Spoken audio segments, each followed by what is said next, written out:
لله وكفى وسلام على عباده الذين اصطفى أما بعد أعوذ بالله من الشيطان الرجيم بسم الله الرحمن الرحيم من عمل صالحا من ذكر أو أنثى وهو مؤمن فلنحيينه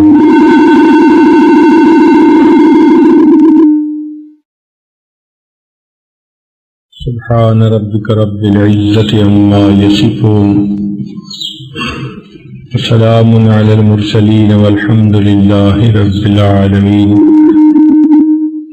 اللهم صل على سيدنا محمد وعلى آل سيدنا محمد وبارك وسلم اللهم صل على سيدنا محمد وعلى آل سيدنا محمد وبارك وسلم اللهم صل على سيدنا محمد وعلى آل سيدنا محمد وبارك وسلم من عمل صالحا من ذكر او انثى جس نے بھی نیک عمل کیے مرد ہو یا عورت ہو وہ مؤمن اور وہ ایمان والا ہو فَلَنُحْيِيَنَّهُ حَيَاةً طَيِّبَةً ہم ضرور اس کو پاکیزہ زندگی عطا کریں گے۔ حیات طیبہ کا مطلب ہوتا ہے کامیاب زندگی، ایسی زندگی کہ جس میں کامیابی ہو، جس کے بعد ناکامی نہ ہو، عزت ہو جس کے بعد ذلت نہ ہو، اللہ رب العزت کا ایسا قرب ہو کہ جس کے بعد دوری نہ ہو، اس کو حیات طیبہ کہتے ہیں۔ اور یہ نعمت انسان کو بننے اور سنورنے سے نصیب ہوتی ہے۔ جو صحیح معنوں میں انسان بنتا ہے اللہ رب العزت اس کو یہ نعمت عطا فرماتے ہیں۔ اس لیے ہمارے مشائخ نے فرمایا کہ تصوف و سلوک کی بنیادی تعریف یہی ہے تعمیر الظاہر والباطن، ظاہر اور باطن کی تعمیر، اپنے ظاہر کو نبی علیہ السلام کی سنتوں سے سجانا اور اپنے باطن کو اللہ کی معرفت سے منور کرنا، اس کا نام تصوف و سلوک ہے۔ گناہوں سے بچ کر اللہ رب العزت کی فرما برداری والی زندگی کو اختیار کرنا۔ چنانچہ حضرت گنگوہی رحمۃ اللہ علیہ فرماتے تھے کہ تصوف کا بنیادی مقصد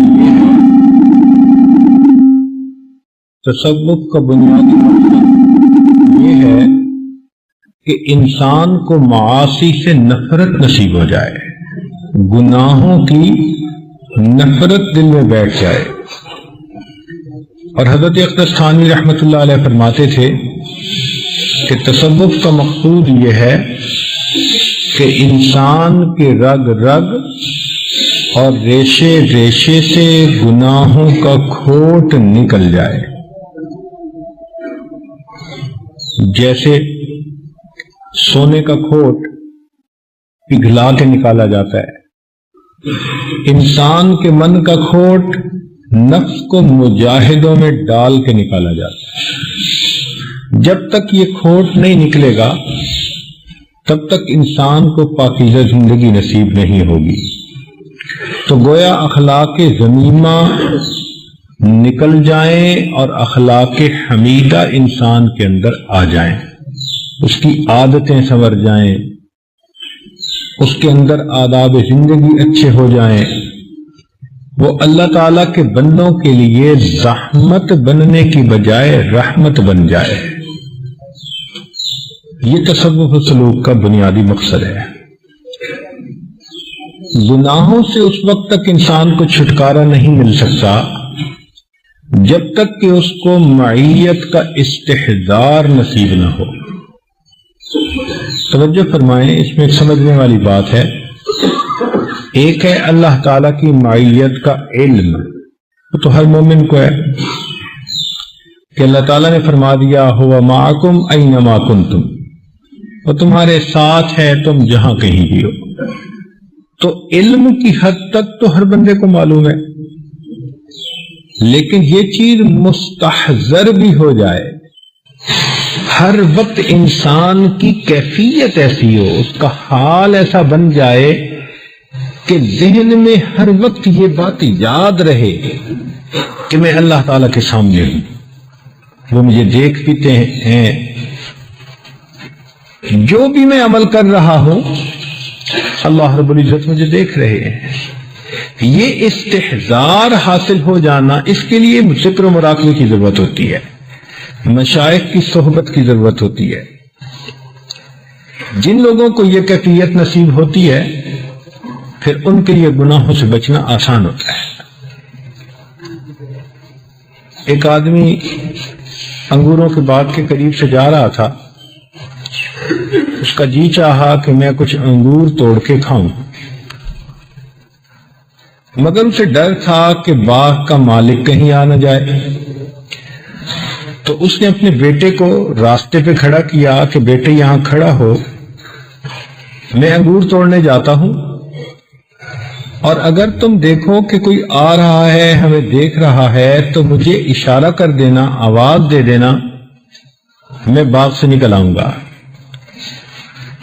چنانچہ یہ آدمی جیسے ہی انگور کے اس درخت کے پاس پہنچا، بیل کے پاس، اور اس نے انگور کے گچھے توڑنے کا ارادہ کیا تو بچے نے شور مچانا شروع کر دیا۔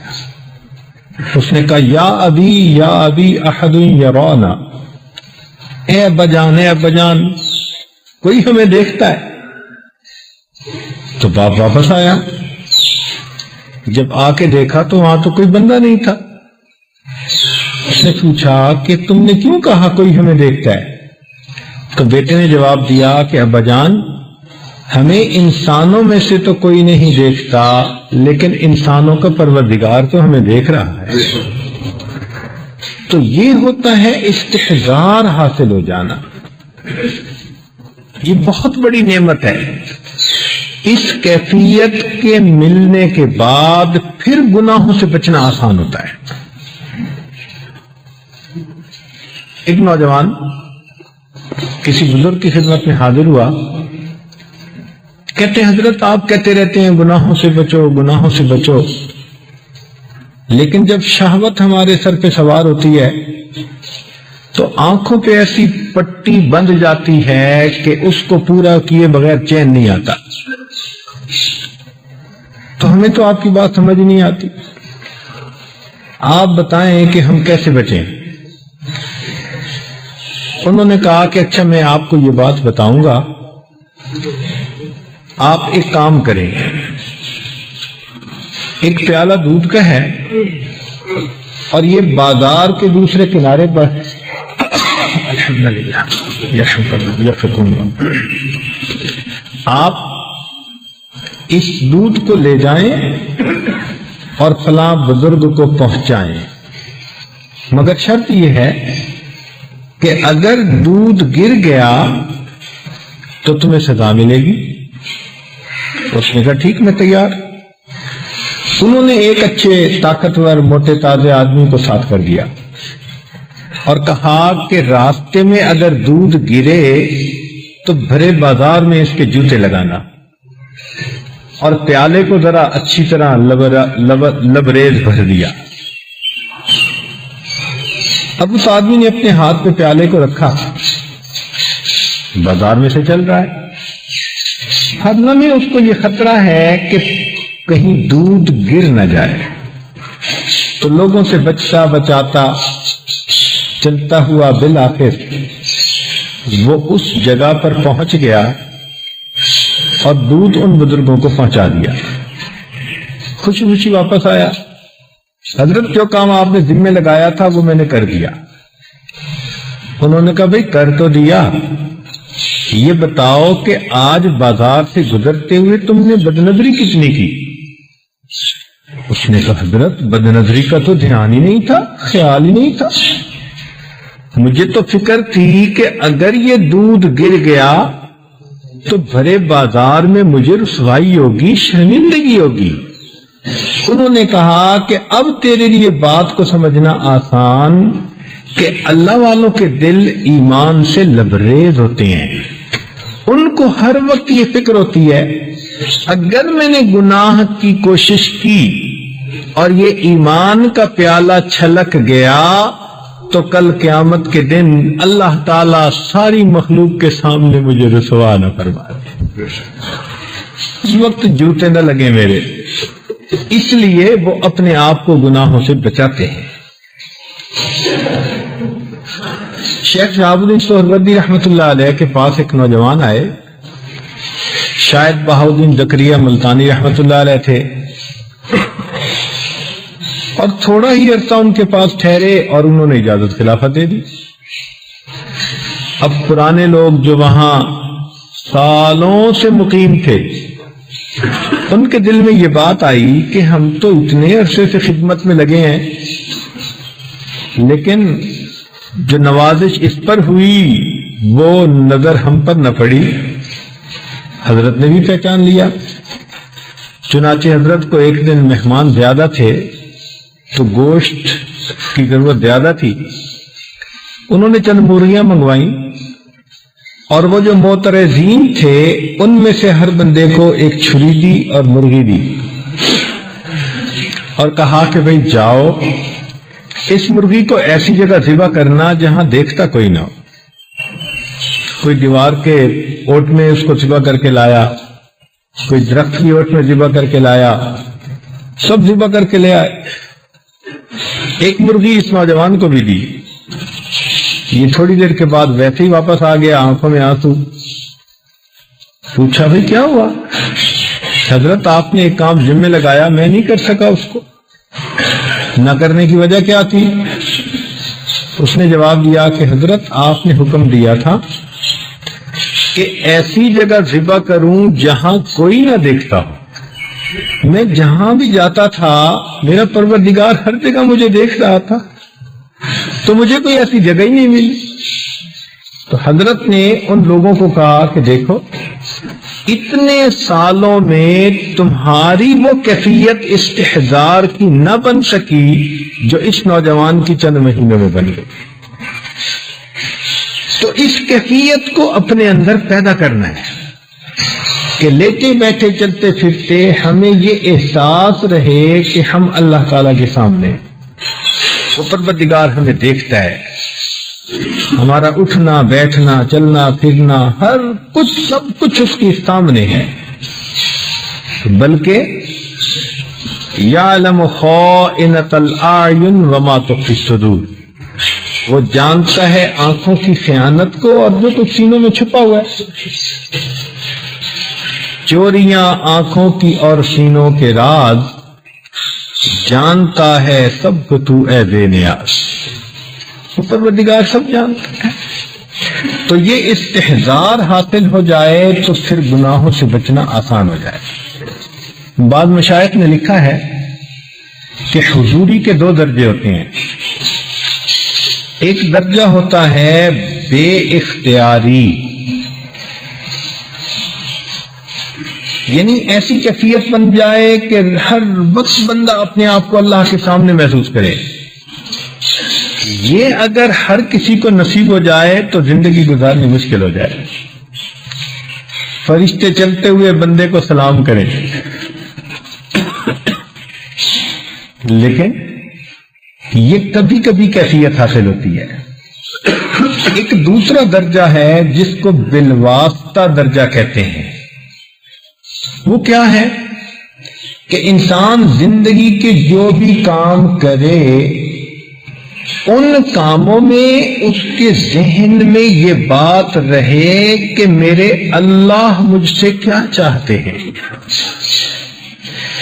اس کام کے کرنے سے اللہ تعالیٰ خوش ہوں گے یا ناراض ہوں گے؟ ہر کام کو کرتے ہوئے یہ ضرور سوچیں۔ یہ حضوری کا درجہ حاصل کرنا آسان ہے، ہم میں سے ہر بندہ آسانی سے حاصل کر سکتا ہے۔ چنانچہ تاجر اپنی تجارت کے وقت، میاں بیوی ایک دوسرے کے پاس بات چیت کرتے وقت اس چیز کا استحضار رکھیں کہ ہمارے اس عمل سے اللہ رب العزت خوش ہوں گے یا ناراض ہوں گے۔ یہ اگر سوچ ہم نے ذہن میں سوچنی شروع کر دی تو پھر گناہوں سے بچنا ہمارے لیے بہت آسان ہو جائے گا۔ جن لوگوں کو معیت حاصل ہوتی ہے وہ گناہوں سے اس طرح دور بھاگتے ہیں جس طرح کوئی بندہ جنگل کے شیر کو دیکھ کر اس سے دور بھاگتا ہے۔ شیر کے قریب جانے کا بھی کوئی نہیں سوچتا، ان کو پتہ ہے کہ اگر شیر متوجہ ہوا تو میرا کچھ نہ بچے گا۔ اسی طرح انسان کو اگر استحضار نصیب ہو تو وہ گناہوں کے قریب جانے کا سوچتا ہی نہیں۔ اس کو محسوس ہوتا ہے کہ اگر اللہ تعالیٰ کی جلال کی ایک نظر مجھ پر پڑ گئی تو پھر میرا کچھ نہیں بچے گا۔ گھبراتا ہے، ڈرتا ہے۔ اس لیے فرمایا کہ جن لوگوں کو یہ نعمت نصیب ہوتی ہے کہ وہ اللہ رب العزت سے ڈرتے ہیں، ان کے لیے بڑا اجر۔ ان الذين يخشون ربهم بالغیب لهم مغفرۃ واجر کبیر۔ یہ کیفیت حاصل ہو تو پھر قرآن مجید کی کچھ آیتیں اور سورتیں ہمارے لیے سننی مشکل ہو جائیں۔ قیامت کے دن کے بارے میں بعض ایسی آیات ہیں کہ جو پڑھی جاتی تھیں تو ہمارے مشائخ ان کو سن کر بے ہوش ہو جاتے تھے۔ اذا زلزلت الارض زلزالها واخرجت الارض اثقالها وقال الانسان ما لها يومئذ تحدث اخبارها بان ربك اوحى لها۔ ذرا معنی کے دھیان کے ساتھ اس کو بندہ پڑھے تو پھر دل کانپتا ہے کہ اس دن ہم اللہ رب العزت کے حضور کیسے پیش ہوں گے۔ اس بارے میں ہمارے مشائخ نے لکھا کہ جو آدمی ذکر و سلوک میں داخل ہوتا ہے تو اس کو 3 سیڑھیاں طے کرنی پڑتی ہیں۔ پہلی کو فنا فی الشیخ کا درجہ دیا۔ یہ کیا ہے کہ اس کو ابتدا میں شیخ کے ساتھ ایسی محبت ہو جاتی ہے کہ بس شیخ کی شخصیت اس کا آئیڈیل بن جاتی ہے۔ محبت کی وجہ سے اسی کی طرح بننے کو جی چاہتا ہے، زندگی گزارنے کو جی چاہتا ہے۔ تو جب شیخ کی شخصیت ہر کام میں مد نظر رہے تو یہ کیفیت فنا فی الشیخ ہوگی۔ پھر وقت کے ساتھ ساتھ انسان آگے ترقی کرتا ہے اور یہی کیفیت نبی علیہ السلام کے بارے میں ہو جاتی ہے۔ پھر سنت کا ایسا غلبہ ہو جاتا ہے کہ ہر چھوٹے بڑے کام میں انسان کی سوچ ہوتی ہے میں سنت کے مطابق عمل کروں۔ چنانچہ نبی علیہ السلام کی شخصیت پیش نظر رہتی، اٹھتے بیٹھتے ہر وقت وہی دھیان رہتا ہے، یہاں تک کہ شیخ ابوالحسن شاذلی رحمۃ اللہ علیہ فرماتے تھے کہ اگر نبی علیہ السلام کی شخصیت پل بھر کے لیے میری نظر سے اوجھل ہو جائے تو میں اپنے آپ کو مومن ہی نہ سمجھوں۔ ایسی کیفیت تھی ان کی، ہر وقت دھیان میں رہتی تھی۔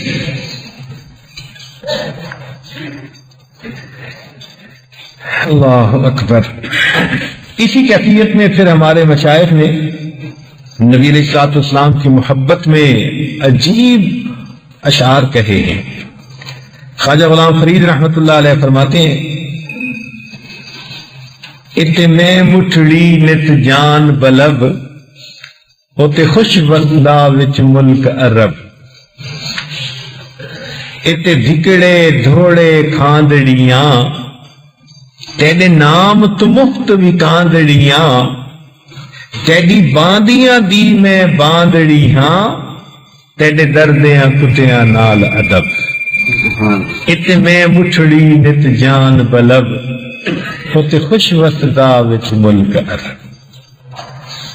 چنانچہ یہ کیفیت ہوتی ہے، اسی کیفیت میں شاید پیر میر علی شاہ صاحب رحمۃ اللہ علیہ نے نبی علیہ الصلوۃ والسلام کی محبت میں اشعار کہے، اج سکھ متراں دی ودھیری ہے کیوں دلڑی اداس گھنیری ہے، لولو وچ شوق چنگیری ہے اج نینا نے لائیاں کیوں جھڑیاں۔ سبحان اللہ ما اجمل کا ما احسن کا ما اکمل کا، کتھے مہر علی کتھے تیری ثنا، گستاخ کھیاں کتھے جا لڑیاں۔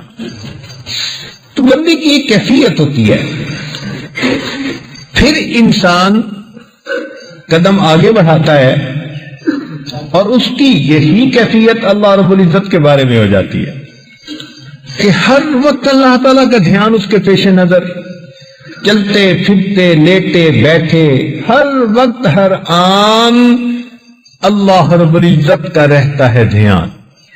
یہ وہ انسان ہوتا ہے جن کے بارے میں فرمایا رجال اللہ تلہیہم تجارت ولا بیع عن ذکر اللہ، ان کی یہ کیفیت ہو جاتی ہے الذین یذکرون اللہ قیاما وقعودا وعلی جنوبہم، لیٹے بیٹھے کھڑے ہر وقت یہ اپنے اللہ کو یاد کرتے ہیں۔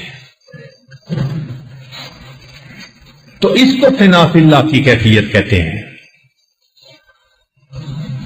ایک لمحہ بھی ایسا بندہ اللہ تعالیٰ کو نہیں بھولتا، بلکہ امام ربانی مجدد ثانی رحمت اللہ علیہ لکھتے ہیں کہ جس بندے کو فنائیت قلبی نصیب ہو جاتی ہے اس کو اللہ تعالیٰ کا ایسا دھیان نصیب ہوتا ہے کہ اگر اس سے 1000 سال کی عمر دیں اور وہ 1000 سال میں اللہ تعالیٰ کو بھولنا بھی چاہے تو اللہ تعالیٰ کو بھول ہی نہیں سکتا، بھلانا بھی چاہو بھلا نہیں سکو گے۔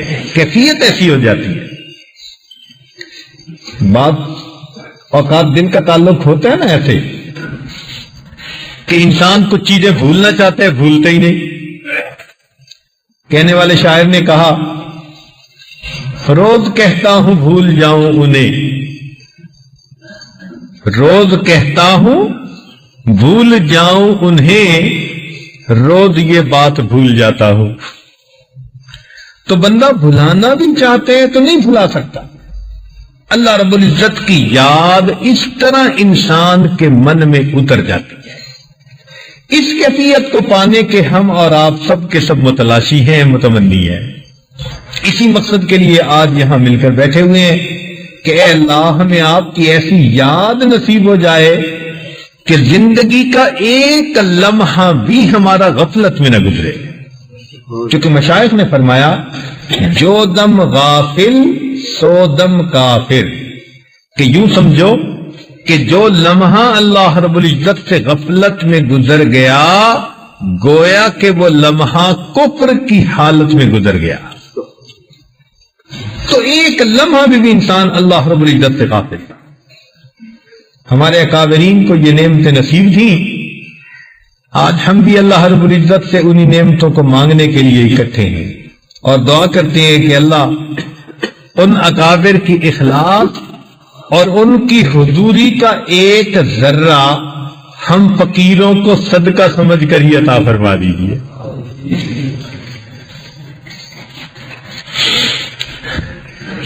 حضرت اکبر تھانوی رحمۃ اللہ نے ایک عجیب بات لکھی ہے۔ شریعت و طریقت کی بات لکھتے ہوئے ایک جگہ فرماتے ہیں کہ شریعت میں انسان کو اعضاء و جوارح کو مجبور کرنا پڑتا ہے۔ مثلاً اذان ہوئی، اب اپنے آپ کو مجبور کر کے لے چلو مسجد میں کہ بھئی مجھے اللہ کا فرض ادا کرنا ہے۔ لیکن اگر یہی بندہ طریقت میں لگ جائے تو اب اس کے اعضاء اور جوارح اس کو عبادت کے لیے مجبور کر دیں گے. یہ فرق ہوتا ہے. پھر تہجد کے لیے الارم لگانے کی ضرورت نہیں ہوتی. دل کے اندر ایسا الارم فٹ ہوتا ہے کہ اپنے وقت پہ انسان کو بستر اچھال دیتا ہے اور وہ اللہ تعالیٰ کے حضور کھڑا ہو جاتا ہے. تو جب اللہ رب العزت کی ذات کے ساتھ محبت مضبوط ہو جائے تو پھر عبادت کرنی مشکل نہیں ہوتی، بلکہ انسان عبادت کو خوش ہو کر کرتا ہے. مبتدی کے لیے عبادت دوا کی مانند، دوا پینی مشکل ہوتی ہے، کڑوی لگتی ہے، تو مبتدی کے لیے عبادت دوا کی مانند ہے اور منتہی کے لیے عبادت غذا کی مانند ہے. اب غذا کھائے بغیر چین نہیں آتا. آج آپ کو ناشتہ نہ دیں تو دوپہر کے وقت آپ کا جی چاہے گا کہ ہم بازار جا کے کھائیں، اور وہاں بھی نہ جانے دیں تو شام کو آپ کی آنکھوں میں سے آنسو آئیں گے کہ مجھے بھوک لگی ہے، کچھ کھانے کو دو. وقت گزارنا مشکل ہو جائے گا. جس طرح جسم کو غذا کی ضرورت ہوتی ہے، ایسی جب انسان کا دل صحت مند ہو جاتا ہے، سلیم ہو جاتا ہے، تو عبادت کے لیے وہ اس طرح انسان کو مجبور کر دیتا ہے. اس کا دل کہیں اور لگتا ہی انسان کی.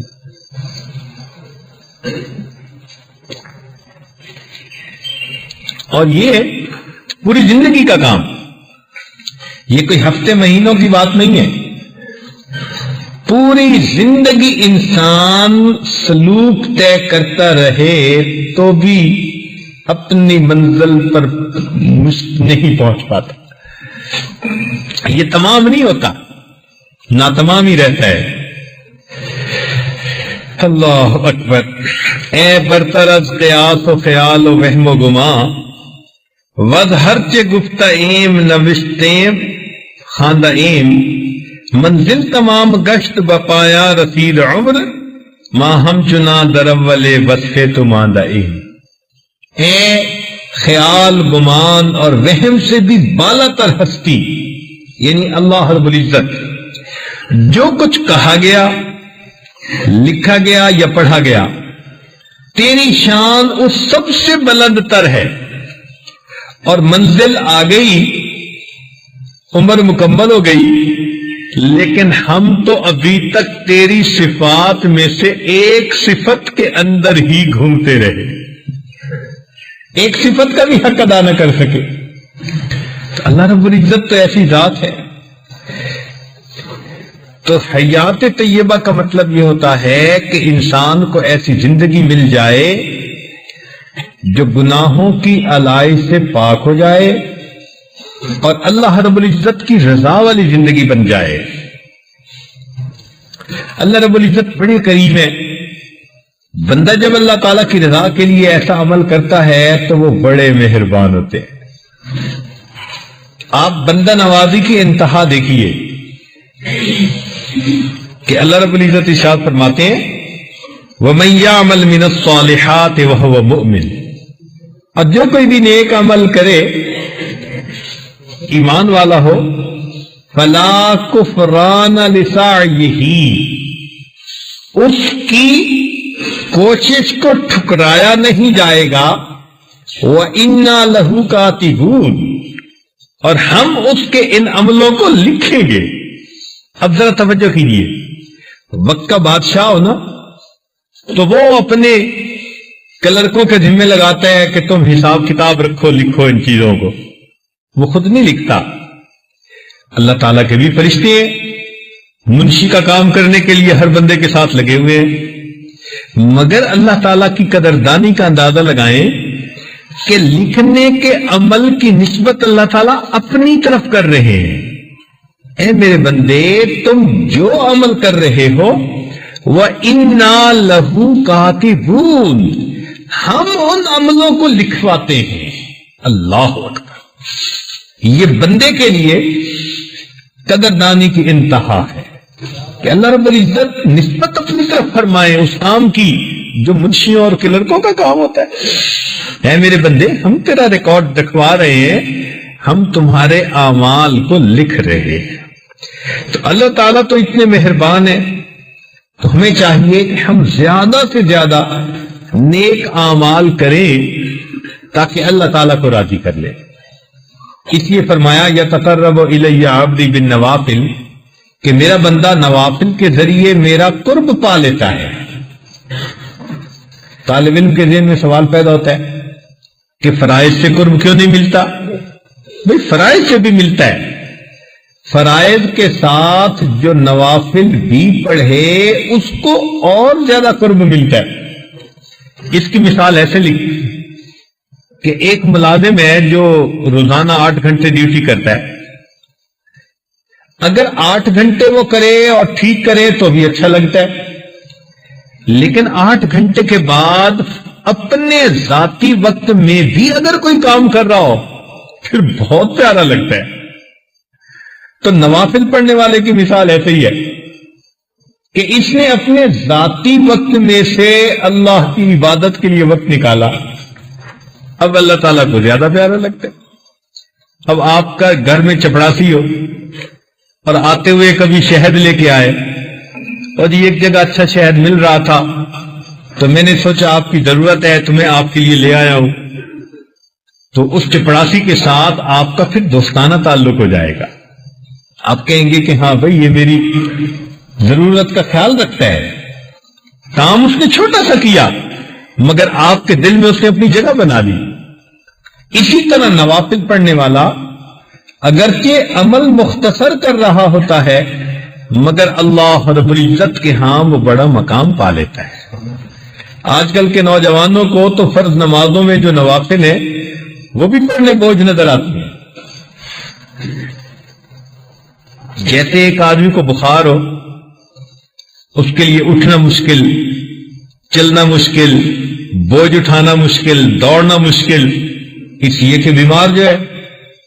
اسی طرح جو روحانی بیمار ہوتا ہے اس بندے کے لیے عبادت کرنا مشکل، تلاوت کرنا مشکل، تہجد میں اٹھنا مشکل۔ اللہ تعالیٰ نے فرما دیا کہ نماز وَإِنَّهَا لَكَبِيرَةٌ إِلَّا عَلَى الْخَاشِعِينَ، یہ نماز بھاری ہے سوائے ان لوگوں کے جن کے دل میں خشوع ہے، ان کے لیے ہلکی ہوتی ہے نماز ادا کرنا، ان کا جی چاہتا ہے نماز پڑھنے کو، تھکتے نہیں ہیں۔ اور جن کے دل بیمار ہوتے ہیں ان کو مصیبت ہوتی ہے، 2 رکعت پڑھنی مصیبت ان کے لیے۔ اور بعض نوجوان تو آ کے کہتے ہیں جی نماز پڑھتے ہیں دعا مانگنے کو دل نہیں کرتا۔ اب یہ دعا مانگنے کو دل نہ کرنا ایک انتہائی خطرناک بیماری کی علامت ہے کہ یہ انسان باطنی طور پر بہت خطرے کی حالت میں ہے کہ جس کا اللہ تعالیٰ سے مانگنے کو دل نہیں کرتا۔ ان تمام بیماریوں کا علاج مشائخ کے پاس آ کر جو ذکر و سلوک ہم سیکھتے ہیں اس کے کرنے میں ہے، تاہم انسان اپنی زندگی میں جیسے بھی حالات ہوں صبر کے ساتھ، شکر کے ساتھ اپنا وقت گزارے۔ یا تو انسان مصیبت میں ہوگا تو صبر کرے، اور اگر اللہ کی نعمتوں میں ہوگا تو شکر ادا کرے۔ صبر اور شکر یہ 2 پر ہیں جن سے پرواز کر کے انسان اپنے پروردگار کی رضا والی منزل کی طرف جاتا ہے۔ کتنی بار انسان کو صدمے ملتے ہیں، لوگ دکھ دیتے ہیں، دل ٹوٹتا ہے۔ ایسے موقع پہ حرف شکایت زبان پر لانے کی بجائے انسان صبر کر کے اپنے اللہ سے اجر کو امیدوار رہے۔ عوام الناس کے نزدیک جب کوئی چیز ٹوٹتی ہے تو اس کی قیمت گھٹ جاتی ہے، لیکن اہل علم کے نزدیک جب کوئی چیز ٹوٹتی ہے تو اس کی قیمت بڑھ جاتی ہے۔ آپ خود دیکھیں کہ ایٹم کتنا چھوٹا سا ہوتا ہے، جب ٹوٹتا ہے تو کتنی طاقت دکھاتا ہے اور اس کی کتنی ویلیو ہوتی ہے۔ جس ملک کے پاس ہو وہ ملک اپنے آپ کو بڑا مضبوط ملک سمجھتا ہے. تو دیکھو چھوٹی سی ایک چیز ٹوٹی اور اس نے کتنی طاقت کا اظہار کر دیا. تو جب بندے کا دل ٹوٹتا ہے اور بندہ اس کے اوپر صبر کر لے تو اس کو بھی اللہ کی طرف سے روحانی طاقت نصیب ہو جاتی.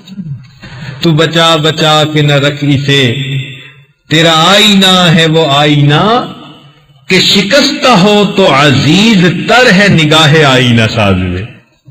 جب بندے کا دل ٹوٹتا ہے اللہ تعالیٰ کی رحمت زیادہ متوجہ ہوتی ہے. ایک بزرگ تھے، بڑھاپے کی عمر کو پہنچ گئے. ان کی بیوی بہت زیادہ نیک تھی. وہ ایک دن کہنے لگی کہ میں نے اتنا درود شریف پڑھا لیکن مجھے کبھی نبی علیہ السلام کی زیارت نصیب نہیں ہوئی. تو اگر آپ مجھے کوئی عمل بتا دیں اور مجھے زیارت نصیب ہو جائے تو زہ نصیب. انہوں نے کہا ایک کام بتاتا ہوں، کرنا پڑے گا. جی بتائیں. ان کا آج جمعہ، نہا دھو کے اور اچھی طرح بند سنور کے دلہن والے کپڑے پہن کے تیار ہو کے بیٹھنا. وہ سیدھی سادھی اللہ کی بندی، اس نے سمجھ لیا ہاں ایسے ہی کرنا ہے. چنانچہ وہ نہائی دھوئی، پرانے دلہن کے کپڑے نکالے اس نے اور وہ پہن کے خوب سرخی پاؤڈر لگا کے بیٹھ گئی. اب یہ بڑے میاں جو تھے انہوں نے جمعہ کی نماز پڑھی اور اس عورت کے اپنی بیوی کے بھائی کے گھر چلے گئے اور بھائی کو جا کر کہا کہ بھائی میری عمر دیکھ لے اور بہن کی عمر دیکھ اور بہن کا حال دیکھ لے. اب بھائی کو تو سن کے بڑا غصہ آیا کہ چنانچہ وہ آیا اور جب اس نے اپنی بہن کو دیکھا کہ کمر تو دوری ہے، ہڈیاں ایسی ہو گئی بسیدہ اور بالکل دلہن بنی بیٹھی ہے، اس نے تو خوب ڈانٹ پلائی کہ منہ میں تیرے دانت نہیں، پیٹ میں تیرے آنکھ نہیں اور تو دلہن بنتی ہے، تجھے شرم نہیں آتی. اتنی ڈانٹ پلائی کہ بیچاری کو بہت صدمہ ہوا، روئی، بہت روئی. بھائی تو چلا گیا اور یہ روتے روتے سو گئی. اور اللہ تعالیٰ کی شان دیکھیں کہ اسی نیند میں اس کو نبی علیہ السلام کا دیدار نصیب ہو گیا. خیر جب خامد آئے تو اس نے ان کو کہا کہ بھائی مقصد تو مجھے حاصل ہو گیا مگر یہ سمجھ نہیں آئی کہ آپ کے کہنے پر تو میں نے سارا کچھ کیا اور آپ ہی نے جا کے میرے بھائی کو بتا دیا. تو وہ بزرگ کہنے لگے کہ اصل وجہ یہ تھی کہ میں نے تمہارے ساتھ اتنی اچھی زندگی گزاری، کبھی میں نے تمہیں دکھ نہیں آنے دیا، صدمہ نہیں آنے دیا، اتنی عبادت تم نے کی مگر مقصد حاصل نہ ہوا. تو میری بات سمجھ میں آئی کہ جب تک تمہارا دل نہ ٹوٹے گا اللہ کی خاص رحمت تمہارے اوپر نہیں برسے گی. تو میں نے اس کے لیے یہ ایک بہانہ بنا لیا. بھائی نے ڈانٹ پلائی، تمہارا دل ٹوٹا اور اس دل کے ٹوٹنے پر اللہ نے تمہیں رحمت کی نظر سے دیکھا، تمہارے مقصد کو پورا کر دیا. تو یہ جو زندگی میں صدمے آتے ہیں نا، کبھی خاوند نے ڈانٹ پلا دی بغیر وجہ کے، کبھی ساس نے بغیر وجہ کے ذلیل کر دیا، کبھی کسی دوست نے دھوکہ دے دیا،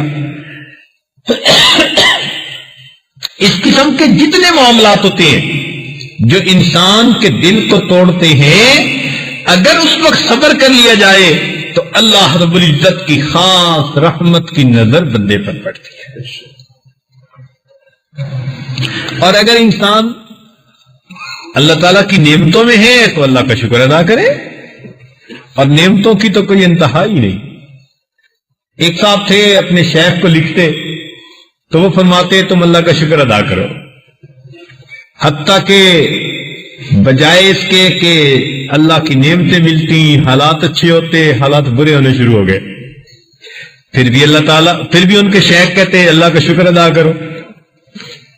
حتیٰ کہ ایک موقع پر اس کے پاس وسائل نہیں تھے، قرض دینا تھا، تو قرض والوں نے پولیس کو کہہ دیا، پولیس نے بہت اس کو ذلیل کیا. اس نے پھر لکھا شیخ نے کہا اللہ کا شکر ادا کرو، اور حالات ٹائٹ ہو گئے، پولیس پکڑ کے لے گئی اور انہوں نے یہودی کے ساتھ اس کو ایک کمرے میں بند کر دیا۔ اس نے وہاں سے پیغام بھیجا اپنے شیخ کو کہ حضرت اب تو یہودی کے ساتھ جیل کے کمرے میں بند ہوں، اب کیا کروں؟ فرمایا اب بھی شکر ادا کرو۔ تو اس نے حیران ہو کر پوچھا کہ حضرت جیل میں ہوں، یہودی کے ساتھ ہوں، اب بھی شکر ادا کروں؟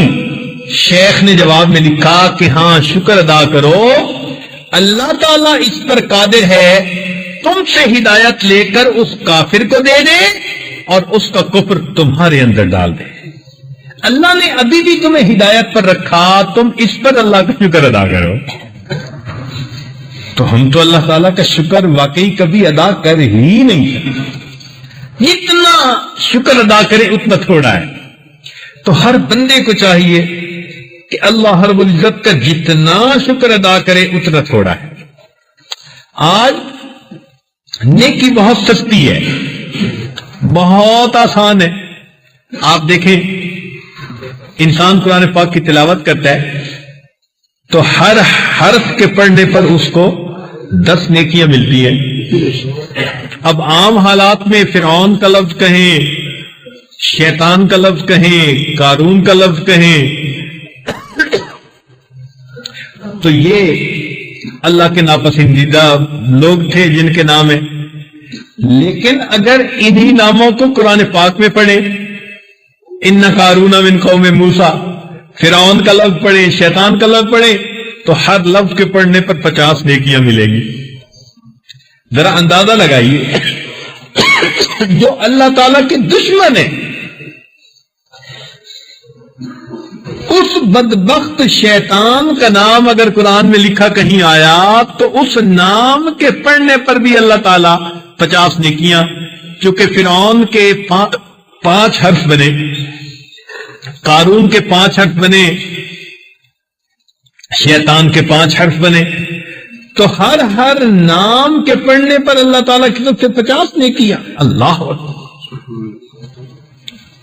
تو اس کا مطلب تو یہ ہوا کہ ہم اتنی آسانی سے نیکی کما سکتے ہیں کہ جس کی کوئی انتہا نہیں۔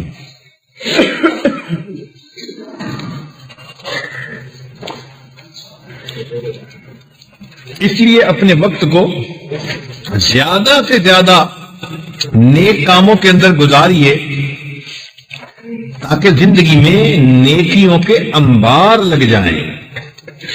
یہی اعمال قیامت کے دن کام آئیں گے۔ چنانچہ انسان کے پاس 3 چیزیں ہوتی ہیں، مال، عیال اور اعمال۔ جب مرتا ہے تو مال اسی وقت جدا ہو جاتا ہے، جو عیال ہے وہ کنبہ خاندان، وہ دفن کرنے تک چلو ساتھ ہوتے ہیں، پھر وہ بھی وہاں چھوٹ جاتے ہیں۔ یہ انسان ہی کے اعمال ہیں جو قبر میں بھی ساتھ ہوتے ہیں، قیامت کے دن بھی ساتھ ہوں گے اور اس بندے کو جنت کے دروازے تک پہنچانے میں کام آئیں گے۔ جد عمل گور میں تیرا بھی کوئی یار نہیں، جد عمل گور میں تیرا بھی کوئی یار نہیں، کیا قیامت ہے کہ تو اس سے خبردار نہیں۔ تو نیک اعمال بھاگ بھاگ کے کرنے چاہیے اور اللہ رب العزت کو ہر لمحے یاد کرنا چاہیے۔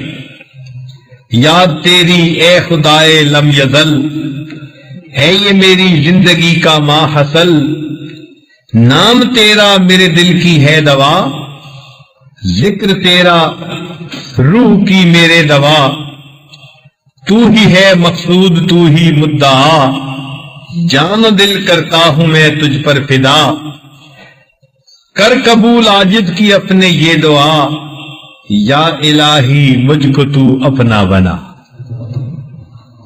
تو ہماری ایک تمنا ہونی چاہیے کہ اے اللہ، ہم اپنے گھروں کو چھوڑ کر یہاں آ گئے ایک نیت لے کر، اب آپ مہربانی کر کے ہمیں اپنا بنا لیجیے۔ ہمارے بزرگوں نے لکھا کہ جب اللہ تعالیٰ کسی بندے کے ساتھ خیر کا ارادہ کرتے ہیں تو اسے نیک مجالس کے اندر آنے کی توفیق عطا فرما دیتے ہیں۔ تاکہ ان کی برکتوں سے بندے کے گناہ معاف ہو جائیں اور اللہ تعالیٰ کے ہاں اس کو قرب کا ایک مقام مل جائے۔ ویسے تو اگر دل میں عظمت الہی ہو تو ایک آیت سے زندگی بدل جاتی ہے۔ اللہ تعالیٰ کا نام ایک دفعہ محبت سے لے تو انسان کی زندگی بدل جاتی ہے۔ حضرت گنگوئی رحمت اللہ علیہ نے ایک عجیب بات لکھی ہے، وہ فرماتے ہیں کہ اگر کوئی بندہ اللہ کا نام محبت کے ساتھ لے، اللہ تعالیٰ کا نام محبت کے ساتھ لے، تو وہ فرماتے ہیں محبت سے لیا ہوا یہ نام کبھی نہ کبھی اس بندے کے لیے جہنم سے نکلنے کا سبب ضرور بن جائے گا۔ ایک مرتبہ اللہ کا نام محبت کے ساتھ لینا کیا عجیب بات ہے۔ ایک مرتبہ اللہ رب العزت کا نام محبت کے ساتھ لینا کبھی نہ کبھی اس بندے کے لیے جہنم سے نکلنے کا ضرور ذریعہ بن جائے گا۔ بنی اسرائیل میں ایک آدمی تھا جو ہر وقت اللہ کا نام لیتا رہتا تھا۔ ایک دفعہ موسیٰ علیہ السلام سے اس کی ملاقات ہوئی، کہنے لگا کہ جی سنیں آپ کو طور پر جاتے ہیں اور اللہ تعالیٰ سے ہم کلامی کرتے ہیں۔ تو میں ہاں کہ جی اس دفعہ ہم کلامی ہو تو اللہ تعالیٰ سے یہ کہنا کہ فلاں بندہ کہہ رہا تھا اے اللہ مجھے اپنا نام لینے کی توفیق عطا فرما دے۔ تو موسیٰ علیہ السلام حیران کہ یہ ہر وقت تو یہ ذکر کرتا ہی رہتا ہے۔ تاہم کو طور پر حاضر ہوئے، فریاد کی، قبول ہو گئی۔ واپس آ کر اس کو بتا دیا، جب کہا تو اس نے ایک مرتبہ اللہ کا نام محبت کے ساتھ لیا اور اس کی روح پرواز کر گئی۔ تو موسیٰ علیہ السلام بڑے حیران، اللہ تعالیٰ کی طرف متوجہ ہوئے، اے اللہ اس نے نام لیا؟ تو فرمایا کہ اس نے اتنے خلوص سے نام لیا کہ اسم کے ذریعے یہ مسمى تک ہی پہنچ گیا۔ تو ایک دفعہ اللہ کا نام محبت سے لینا بھی اگر انسان کو اللہ کے قریب پہنچا دیتا ہے تو یہ کام کتنا آسان ہوا۔ ہاں اتنا ہے کہ ہم اپنے دل کو گناہوں کے برے اثرات سے بچائیں۔ آپ اگر کبھی رنگ والے کے پاس جائیں نا تو آپ سفید کپڑا لے کے جائیں تو جو رنگ کہیں فوراً چڑھ جاتا ہے، لیکن کالا کپڑا لے کے جائے اور کہیں جی کہ اس پر رنگ چڑھا دو، وہ کہے گا کالے کپڑے پہ کوئی رنگ نہیں چڑھتا۔ تو کبھی کبھی انسان کا دل گناہوں کی ظلمت کی وجہ سے اتنا کالا ہو جاتا ہے کہ محفل کی نورانیت کا رنگ نہیں چڑھتا۔ یہ کالت کیسے ختم ہوگی؟ یہ سچی توبہ سے ختم۔ اس کالے رنگ کے لیے جو رنگ کاٹ ہے اس کا نام توبہ ہے۔ انسان اپنے گناہوں پہ نادم ہو، شرمندہ ہو، پھر جتنا بھی گناہوں کا رنگ چڑھا ہوگا وہ سب رنگ ختم ہو جائے گا۔ تو اس کا مطلب یہ ہوا کہ ہم یہاں پر سچی توبہ کے ساتھ، اللہ کی یاد کی نیت کے ساتھ اگر بیٹھیں گے اور دل میں اپنی زندگی کو بدلنے کی نیت رکھیں گے تو پھر اللہ تعالی ہمیں اپنی نعمتیں آرام سے عطا فرما دیں۔ دعا قبول ہونے کے لیے بزرگی شرط نہیں ہے، ذرا توجہ فرمائیے۔ دعا قبول ہونے کے لیے بزرگی شرط نہیں ہے، دل شکستگی شرط ہے کہ دل ٹوٹے بندے کا، دل کو لگے، دل کے اندر انسان کے ایک تڑپ ہو۔ تو دعا قبول ہونے کے لیے بزرگی شرط نہیں، دل شکستگی شرط ہے۔ اس لیے جب کبھی دل ٹوٹتے دعا مانگا کریں اور دعا کی قبولیت اپنی آنکھوں سے دیکھا کریں۔ تاہم اس نفس کے اوپر محنت بڑی کرنی پڑتی ہے۔ بنی اسرائیل کو دیکھیں کہ حضرت موسیٰ علیہ السلام کی دعا سے ان کو کیا کیا نعمتیں نصیب ہوئی؟ 40 سال ان کو اللہ تعالیٰ نے من و سلوہ کھلایا، 40 سال. اور اس کے بعد ایسی قوم کہ ایک جگہ کسی بت کو دیکھا تو کہنے لگے کہ اے موسیٰ علیہ السلام اجعل لنا الہا کما لہم آلہہ، جیسے ان کا معبود ہے ہمارا بھی معبود بنا دیجیے. تو یہ نفس کی جہالت جلدی ختم نہیں ہوتی، زندگی بھر اس پر محنت کرنی پڑتی ہے. تاہم یہ جو نسبت ہے، یہ نسبت انسان کے دل کی میل کچیل دور کر کے انسان کو نیکی پر برانگیختہ کر دیتی ہے، اور بندہ پھر نیکی کو شوق کے ساتھ کرتا ہے. کرتے کرتے اللہ کرے کہ ہم پوری زندگی اسی طرح نبھا دیں. آج تو بڑھاپے کی عمر ہو جاتی ہے، اور اگر نیکی کی تلقین کریں تو کہتے ہیں کہ یہ دعا کریں پہلے صحت ہو جائے پھر ہم نمازیں پڑھیں گے. ایک مرتبہ ایک بڑے میاں تھے جن کی عمر 82 سال ہو گئی تھی اور وہ نماز نہیں پڑھتے تھے. تو ان کے بیٹے نے کہا جی کہ آپ ابو جان کو تھوڑا سا نماز کے لیے بھی کہہ دیں. تو ہم نے بڑے میاں سے پوچھا آپ نماز پڑھتے ہیں؟ تو جیسے ہی پوچھا نا کہ نماز پڑھتے ہیں تو اس نے اپنے گھٹنے کو پکڑا. کہتے ہیں بس اس گھٹنے میں درد ہے، یہ ٹھیک ہو جائے میں نماز شروع کر دوں گا. اب جو 82 سال کی عمر میں گھٹنا پکڑ کے کہتا ہے کہ یہ ٹھیک ہو پھر نماز پڑھوں گا، اس بیچارے کا کیا بنے گا؟ تعجب ہے انسان پر جو اپنے بڑھاپے کی شکایت کرتا ہے، حالانکہ یہ بڑھاپے کی عمر تو انسان کو اللہ کے قریب کر دیتی ہے.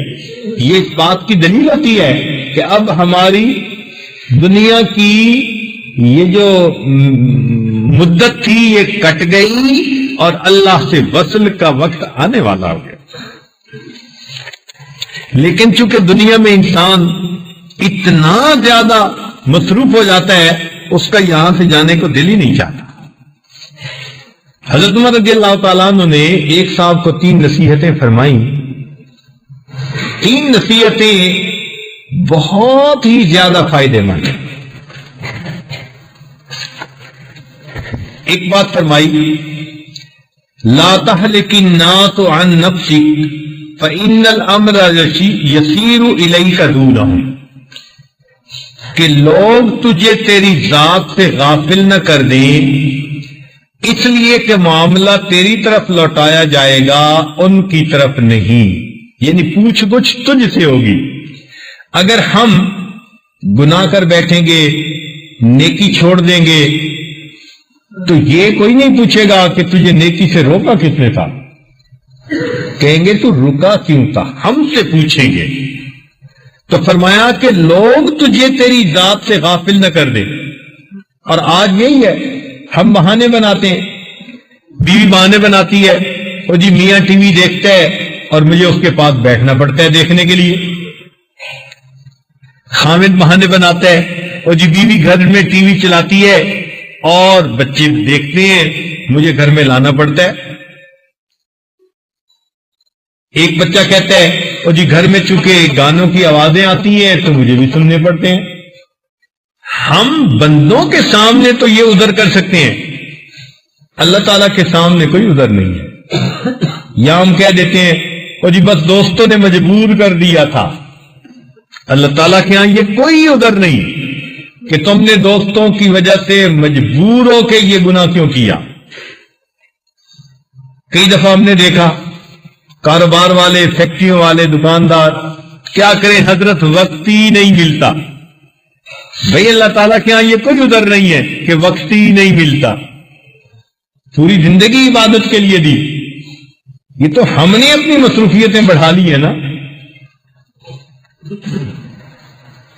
تو اس لیے ہمیں چاہیے کہ ہم اپنی ذات کو اللہ رب العزت کے عذاب سے بچانے کے لیے پہلے محنت کریں. لوگوں کی وجہ سے کہیں خود کہیں جہنم میں نہ جا پڑے. مہمان آ گئے تھے، نماز قضا کر بیٹھے، تو شریعت تو اس بات کی اجازت نہیں دیتی کہ ایسی مہمان نوازی کیا کہ ان کی وجہ سے تو آپ کی نمازیں ہی قضا ہو جائیں. تو فرمایا کہ لوگ تجھے تیری ذات سے غافل نہ کر دیں. امی نے کہا تھا لہذا میں نے بینک کی نوکری کر لی. کوئی بہانہ نہیں اللہ تعالیٰ کے ہاں. تو عمر رضی اللہ عنہ نے کتنی پیاری نصیحت کی کہ لوگ تجھے تیری ذات سے غافل نہ کر دیں، اس لیے کہ معاملہ تیری طرف لوٹایا جائے گا، ان کی طرف نہیں. یعنی پوچھ گچھ تجھ سے ہوگی، ان سے نہیں ہوگی. اس لیے قیامت کے دن انسان پھر پریشان ہوگا اور کہے گا یا لیتنی اتخذت مع الرسول سبیلا یا ویلتا لیتنی لم اتخذ فلانا خلیلا. افسوس کرے گا کاش کہ میں نے فلاں سے دوستی نہ لگائی ہوتی. لقد اضلنی عن الذکر بعد اذ جاءنی وکان الشیطان للانسان خذولا. دوسری نصیحت یہ فرمائی وَلَا تَقْطَعِ النَّهَارَ صَارِبًا فَإِنَّهُ مَحْفُوظٌ عَلَيْكَ مَا عَمِلْتَ. دن کو چل پھر کر نہ گزار، اس لیے کہ جو عمل تو نے کیا وہ محفوظ کر لیا جائے گا. کہ تو چل پھر کے دن نہ گزار، ان کو سلام کر لیا، ان کے پاس چلے گئے، ان کے پاس چلے گئے اور دن نکل گیا.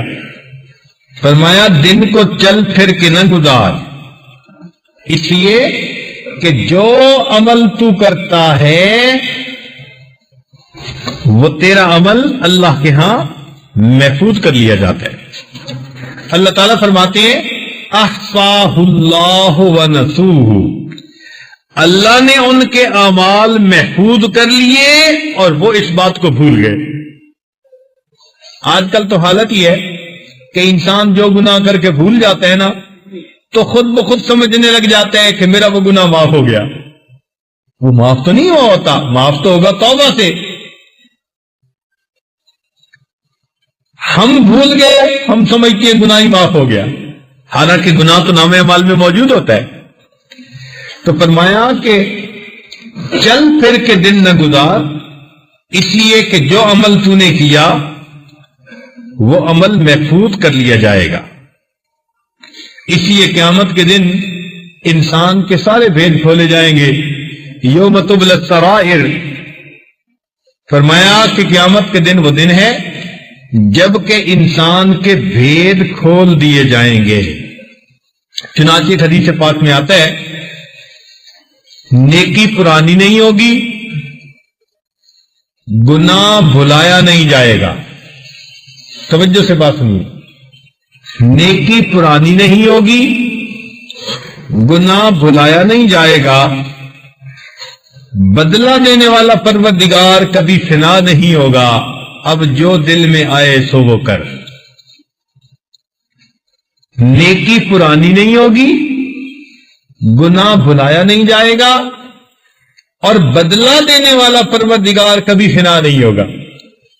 اب جو دل میں آئے سو وہی کر. تو ہمیں چاہیے کہ ہم گناہوں سے بچیں اور نیکی کی زندگی گزاریں. تیسری نصیحت یہ فرمائی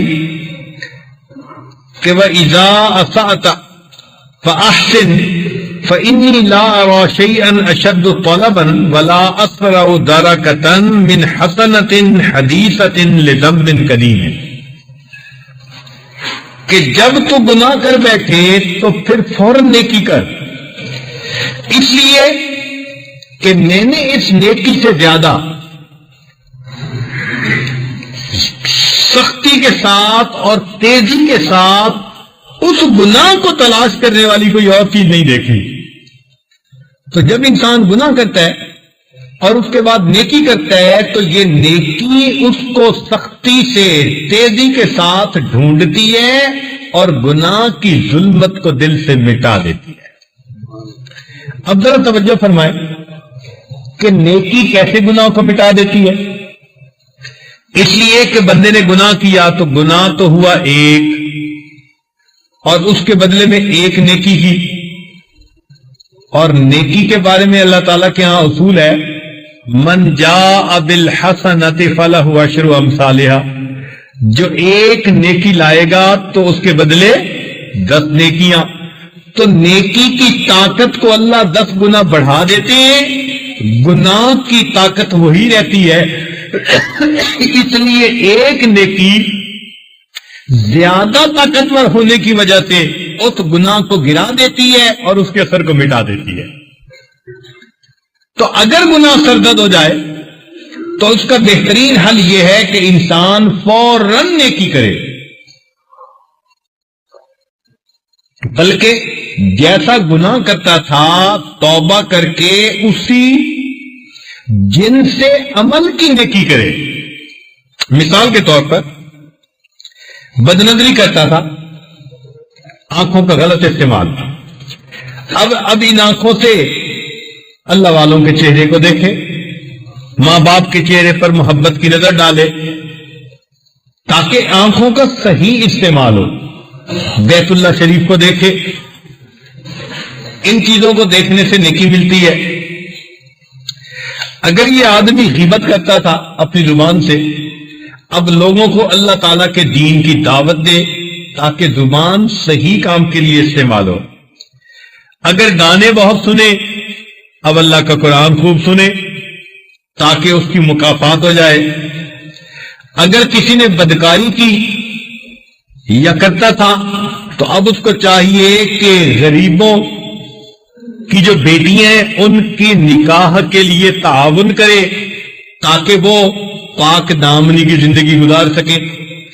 اگر شراب پیتا تھا تو پانی کی سبیل بنوائے تاکہ پیاسے اس سے اپنی پیاس کو بجھا سکے.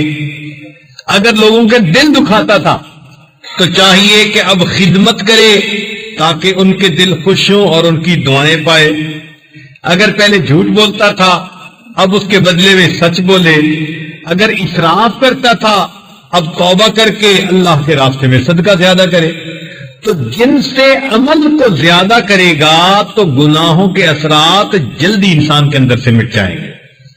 تاہم چند ایسے اعمال ہیں جو بہت مختصر ہیں اور ان کا اجر اتنا ہے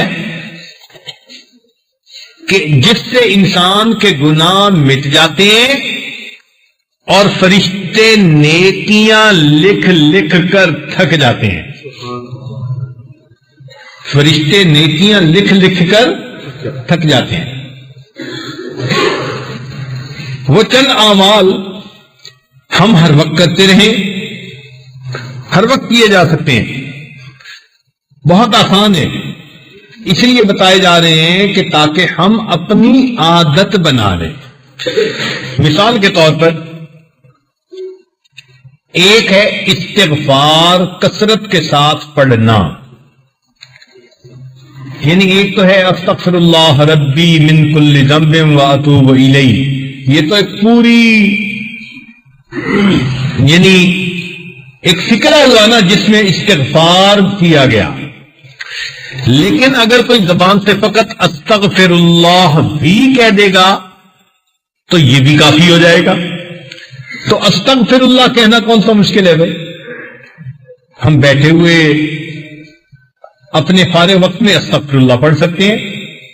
تو مشائخ کہتے ہیں کہ 200 مرتبہ صبح اور 200 مرتبہ شام، یہ تو عام روٹین بنا لے. اور اگر دیکھے کہ دل کی ظلمت بہت زیادہ ہے اور دل اثر قبول نہیں کر رہا نیکی کا، تو دل کی ظلمت کو دھونے کے لیے اب گناہ کی ذرا اب استغفار کی زیادتی کرے. جتنا زیادہ کر سکتے ہیں اتنا زیادہ بہتر ہے.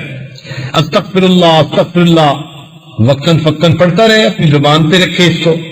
یعنی یہ الفاظ ہماری زبان پہ جاری رہنے چاہیے.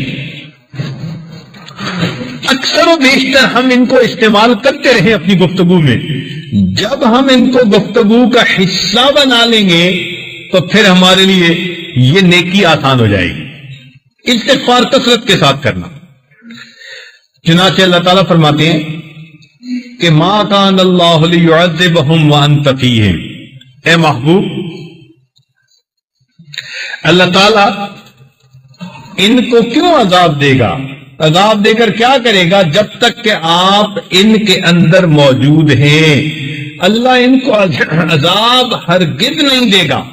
وما کان اللہ معذبہم، اور اللہ تعالیٰ عذاب نہیں دے گا وہم یستغفرون، جب تک کہ یہ استغفار کرتے رہیں گے. اس کا مطلب یہ ہے کہ جب تک ہم استغفار کرتے رہیں گے اللہ تعالیٰ کے عذاب سے بچے رہیں گے.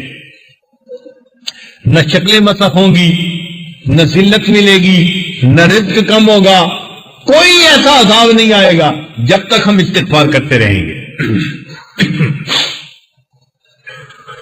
اچھا، یہاں پر مفسرین نے ایک عجیب نقطہ لکھا ہے. وہ فرماتے ہیں کہ اہل مکہ نبی علیہ الصلوۃ والسلام کو کہا کرتے تھے کہ اچھا ہم نہیں مانتے اللہ کو، ہم پہ آ جائے عذاب جو آنے. تو اللہ تعالیٰ کے عذاب کو دعوت دیتے تھے، لیکن اہل مکہ پر عذاب نہیں آیا. تو کیوں نہ آیا؟ تو مفسرین نے لکھا کہ اس لیے کہ نبی علیہ الصلوۃ والسلام ان میں موجود تھے، تو محبوب صلی اللہ علیہ وسلم کی موجودگی کی وجہ سے عذاب نہ آیا. اب اس پر سوال کیا گیا کہ جی ایک وقت آیا کہ نبی علیہ السلام مکہ مکرمہ سے ہجرت کر کے مدینہ تشریف لے گئے تو بعد میں عذاب آ جاتا. تو فرمایا کہ نہیں، کچھ صحابہ ایسے تھے کہ جو مکہ مکرمہ ہی میں رہ گئے، ہجرت نہیں کر سکے، کمزور تھے، بیمار تھے، جو بھی صورتحال تھی، یا دیر سے ہجرت کی، وہ استغفار کرتے تھے اور ان کے استغفار کی وجہ سے کافر بھی عذاب سے بچے رہے.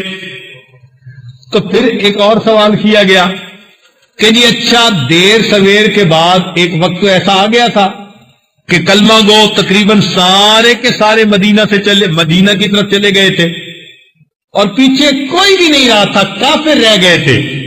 تو مفسرین نے لکھا کہ پھر بھی ان پر اللہ کا عذاب اس لیے نہ آیا کہ اس وقت کے کافر مشرک جب طواف کرتے تھے تو طواف کرتے ہوئے غفرانک کا لفظ پڑھا کرتے تھے. طواف کرتے ہوئے زبان سے کیا پڑھتے تھے؟ غفرانک. یہ غفرانک یہ بھی استغفار ہے، اس کی برکت سے اللہ نے کافروں کو عذاب سے بچا لیا. اگر کافر بھی اللہ کے عذاب سے بچ جاتے ہیں تو پھر کلمہ میں کیوں نہیں بچیں گے بھائی؟ تو استغفار کثرت کے ساتھ کریں. استغفر اللہ، اس کو خوب کہیں. چنانچہ استغفار کرنے پر 5 انعام ملتے ہیں. ایک تو انسان کے گناہ معاف ہوتے ہیں، دوسرا بارشیں برستی ہیں کثرت کے ساتھ، تیسرا انسان کو مال کے اندر برکت نصیب ہوتی ہے، چوتھا استغفار کی کثرت سے انسان کو اللہ تعالیٰ اولاد نرینہ عطا فرماتے ہیں، بیٹے ملتے ہیں، اور پانچواں استغفار کی کثرت سے انسان کے باغ کا پھل بڑھ جاتا ہے، دکانوں کی بکری بڑھ جاتی ہے، کاروبار کا منافع بڑھ جاتا ہے. اور چھٹی بات کہ اللہ تعالیٰ چشمے جاری فرما دیتے ہیں، پانی کے چشمے بھی جاری فرماتے ہیں، اور گھروں میں سے اللہ تعالیٰ علم کے چشمے بھی جاری فرما دیتے ہیں. تو استغفار پر کیسے یہ ساری نعمتیں ملتی ہیں؟ سنیے قرآن عظیم شان. اللہ تعالیٰ کے ایک پیغمبر اسلام فرماتے ہیں فَقُلْتُ اسْتَغْفِرُوا رَبَّكُمْ إِنَّهُ كَانَ غَفَّارًا يُرْسِلِ السَّمَاءَ عَلَيْكُمْ مِدْرَارًا وَيُمْدِدْكُمْ بِأَمْوَالٍ وَبَنِينَ وَيَجْعَلْ لَكُمْ جَنَّاتٍ وَيَجْعَلْ لَكُمْ أَنْهَارًا. تو قرآن مجید گواہی دے رہا ہے کہ یہ سب نعمتیں اللہ رب العزت استغفار کی وجہ سے عطا فرماتے ہیں. دوسرا کام یہ کریں کہ انسان کو زندگی میں کچھ چیزیں مرضی کے مطابق پیش آتی ہیں اور کچھ چیزیں مرضی کے خلاف پیش آتی ہیں. تو جب بھی کوئی چیز مرضی کے مطابق ہو تو الحمدللہ کہہ دیا کریں. الحمدللہ کہنا یہ اللہ تعالیٰ کا شکر ادا کرنا ہے. حدیث پاک میں آتا ہے کسی نے پانی پیا الحمدللہ کہا، کھانا کھایا الحمدللہ کا، الحمدللہ کہنے سے گویا اس نے اس نعمت کا شکر ادا کر دیا. تو اب الحمدللہ کا لفظ کتنا آسان ہے، الحمدللہ کہہ دیں. اب دیکھیں ہماری زندگی میں روزانہ کتنے کام ایسے ہیں جو ہماری مرضی کے مطابق ہو جاتے ہیں. جب بھی کوئی کام اپنی مرضی کے مطابق ہو تو انسان الحمدللہ کہہ کر چپ کے اللہ کا شکر ادا کر دے، یہ عبادت بن جائے گی. مثال کے طور پہ خاوند نے تعریف کر دی، بیوی کو کہا آج تو بہت پیاری لگ رہی ہو. اب اگر بیوی اپنے دل میں الحمدللہ کہہ دے تو وہ شاکرہ بن گئی، شکر ادا کرنے والی بن گئی. اگر اس نے بچوں کو وقت پہ سکول بھیج دیا تیار کر کے اور الحمدللہ پڑھ لیا کہ کوئی رکاوٹ نہیں آئی، کوئی مسئلہ نہیں بنا، وقت پہ بچوں کو سکول بھیج دیا، الحمدللہ کہہ دیا، تو اس نے اس نعمت پر اللہ کا شکر ادا کیا. اگر بچے واپس سکول سے بخیریت آ گئے، چوٹ نہیں لگی، جھگڑا نہیں ہوا، کوئی مسئلہ نہیں بنا، تو بچوں پر نظر پڑتے ہی الحمدللہ پڑھ دیا تو گویا اللہ تعالیٰ کی نعمت کا شکر ادا کر دیا. کپڑے دھونے تھے وقت پہ دھو لیے، الحمدللہ پڑھا. کھانا وقت پہ پکا لیا، الحمدللہ پڑھ لیا. مہمان آئے اور خوشی خوشی واپس چلے گئے، الحمدللہ کہہ دیں، اللہ کا شکر ادا ہو گیا. وقت پہ آپ نے نماز پڑھ لی، الحمدللہ پڑھ دیں، اے اللہ کوئی اس میں رکاوٹ نہیں آئی، شکر ادا کر دیا. تلاوت کی توفیق نصیب ہو گئی، ذکر مراقبے کی توفیق ہوئی، الحمدللہ کہہ دیں، اس نعمت پر شکر ادا نہیں ہوا. کوئی دن آپ نے ایسا گزارا آنکھ نے غلط نہیں دیکھا، یا عورت نے ایسا دن گزارا کہ بے پردگی نہیں ہوئی، الحمدللہ پڑھ لے کہ اللہ تعالیٰ کا شکر ادا ہو گیا. اگر آپ نے کوئی دن ایسا گزارا کہ آپ نے کسی کا دل نہیں دکھایا، اللہ کا شکر ادا کر لے. اس پر کیا ہوگا؟ شکر ادا کرنے والی بن جائیں گی. جب دل کو سکون ملے، خوشی ملے، کوئی کام اپنی مرضی کے مطابق ہو جائے، اس وقت الحمدللہ کا لفظ کہنے سے یہ بندہ اللہ تعالیٰ کا شکر ادا کرنے والے بندوں میں شمار ہو جائے. تو بہت آسان کام. کسی دن ساس کو راضی دیکھا، نند کو راضی دیکھا، یا نیند سکون کی ملی اور جاگے تو سکون کی نیند آنے پر الحمدللہ کہا. اچھا کھانا اللہ نے عطا فرما دیا، کھانا کھا کر الحمدللہ کہا. پیاس تھی پانی پیا، الحمدللہ پڑھ لیا. سونے کے لیے نرم بستر پر آ کر سوئے، الحمدللہ پڑھ لیں کہ میرے مالک نے کتنا مجھے نعمت عطا فرمائی، تو یہ شکر ادا ہو گیا. اب آپ ذرا غور کرتے چلیں، یہ تو چند باتیں ہیں نا. تو معلوم ہوا کہ ہم تو ایک دن میں ہزاروں دفعہ اللہ کی نعمتوں کا شکر ادا کریں پھر بھی کم ہے، اور ہم کرتے ہی نہیں. دن گزر جاتے ہیں اور ہم نے کبھی نعمت کا اتنا شکر ادا ہی نہیں کیا ہوتا. بلکہ جو کوئی چیز نہیں ہوتی ہم شکوے ہی کرتے رہتے ہیں، ہمیں تو یہ بھی نہ ملا، وہ بھی نہ ملا، یہ بھی نہ ملا، وہ بھی نہ ملا. تو بھئی شکر جتنا زیادہ ادا کریں. مثلا بقریت اجتماع میں آ گئے، الحمدللہ بیان سن لیا خیریت کے ساتھ، اللہ نے دل پہ کچھ اثر ڈال دیا، الحمدللہ. یہ الحمدللہ تو ہر وقت ہی پڑھتے رہے، زبان تر رہے اللہ کے اس ذکر سے. اس لیے جنتی جنت میں جب جائیں گے نا تو وہاں ایک ہی کلمہ ان کا ہوگا، کیا؟